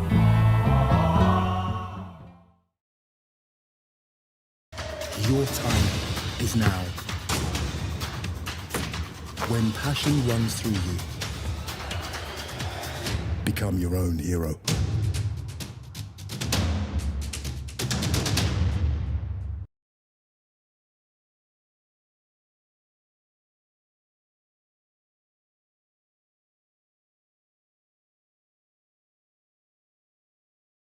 Hey, North Shore Real Producers, it's time for events to start happening in 2022. Wait a second. You look like Jason, you might sound like Jason, but you're not Jason. You got me. Busted. You know what? I'm sure realtors would appreciate your attention to detail. You should get into real estate law. Thank you. Well, as a matter of fact, I've been a real estate lawyer for almost 30 years. Hey, I have an idea. You should have your event here at 1090 Brewery in Glenview. It's a great space. They make their own craft beers, and it would be awesome. Sold. I'm obviously not going to argue with a lawyer. Do you want to go look at the space? Sure. Lead the way. Let's go.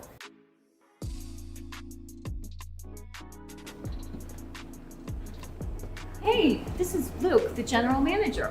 Hey, this is a cool spot. Very open. Tell us a little bit about the place. Yeah, we've been here for 6 years. It'll be 6 years in May. Hyper-local craft brewery. Always at least 18 different taps on. And we try to just make the best beer in Glenview. We're really looking forward to hosting the North Shore RP crew. We are grateful that 1090 Brewing Company in Glenview has offered to host our Winter 2022 event for the North Shore Real Producers community. Details are on the screen. And thanks so much to Karen Patterson for your willingness to support and make this possible. We're looking forward to a relaxing afternoon with free food and drinks to reconnect with like-minded individuals from the North Shore Real Producers community. This is a private event for the top 500 producing realtors in the North Shore and our preferred partners. Capacity is extremely limited, so RSVP via Eventbrite if you plan on attending. We'll see you there.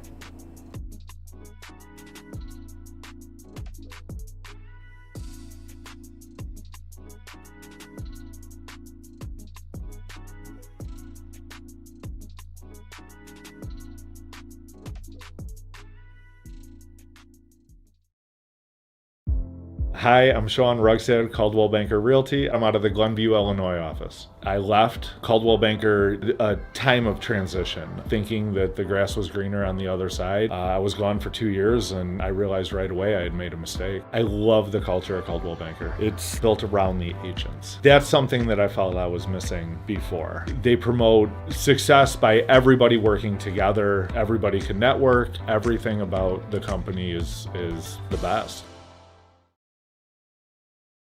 Ever since I was a little kid, I've been interested in the ideas of justice and fairness and equality. That's why I became a lawyer. I have the opportunity to advance these ideals. Now more than ever in our world, it is important that we highlight these issues. It's important that we fight for these issues. And my clients know that Keating Law Offices will not just fight for them, but they will fight for these ideals.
Sports Broadcast Solutions is a broadcasting network for everyone. SBS offers live telecasts on Channel 59.3, YouTube, or Twitch. We include pre- and post-game interviews with the players. You know, I started in the locker room. All the boys were getting going before the game and stuff, and we kind of found a little click at the beginning of the game, so I think that's what got us going. We also include digital live statistics, play-by-play commentary, team highlight reels, and even more than that. Go online to sportsbroadcastsolutions.com or search Sports Broadcast Solutions on YouTube. SBS, a broadcasting network for everyone.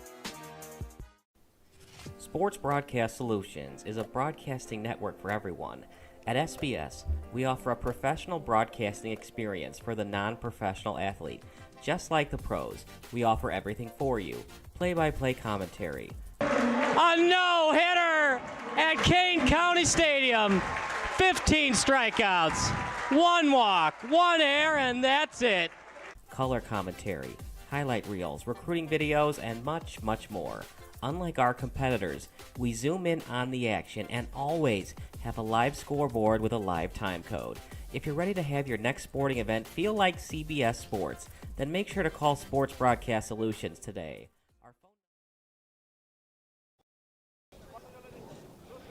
Welcome to the postgame show brought to you by SBS, a broadcasting network for everyone. I'm Kyle Smith, but I, of course, don't matter. This young man matters. Brennan Rzuski, a 2-1 win for Chicago Nation FC as they advance to the Midwest Central Division Championship. Well, it wasn't a fantastic game by you guys, but you won 2-1, thanks in large part to your goalkeeper in Peru, Devin Eghai. Yeah, it was a little rocky at times, but we managed to pull through and keep the ball out of our net and win the game, so that's what matters. What did Sueno do this match? You played them earlier in the season. You dominated them 6-1, but they look different, especially with number 66, Joel there on the pitch. Yeah, they had a lot of energy today, but I think a lot of it came down to us not being organized, especially the beginning of the first half and then the beginning of the second half. So I think the reason they looked better is probably mostly because of the way that we played, not necessarily anything they did.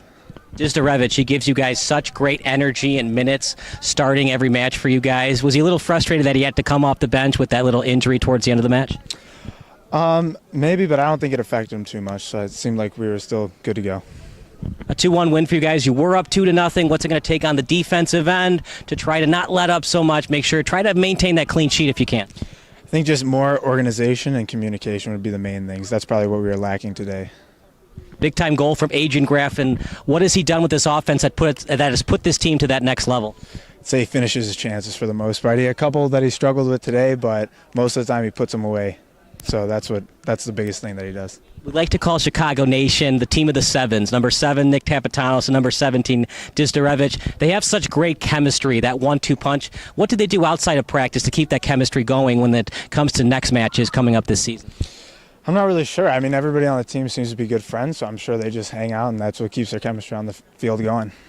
It could be Wisloka, it could be Goshen. Do you guys know? Have you been scoreboard hunting about what's going on in the other match? I haven't looked. Nobody said anything, so I don't think we know yet, but I at least don't know yet. So, but it doesn't really matter. Whoever it is, we're going to play our game and see what we can do. If it is Wisloka, it's the only team that you guys didn't beat. What would it take to get that win instead of the draw? Obviously, if it's a draw, it'll go to PKs. Mm-hmm. So it's just going to take us playing better than we did today, being more organized, and definitely coming ready for that game and ready to outcompete them. Final thoughts? You guys are still undefeated. No, I mean, I'm glad we're still undefeated, but we just got to keep it going. That's all that matters. That's Brennan Rzuski, and that does it for our post-game show. So for our excellent crew, for Ryan Esslinger, Jeremy Stoddard, Bob Vilsway, I'm Kyle Smith signing off, and we'll see you next Saturday night. It'll be Chicago Nation taking on either Wisloka or Goshen.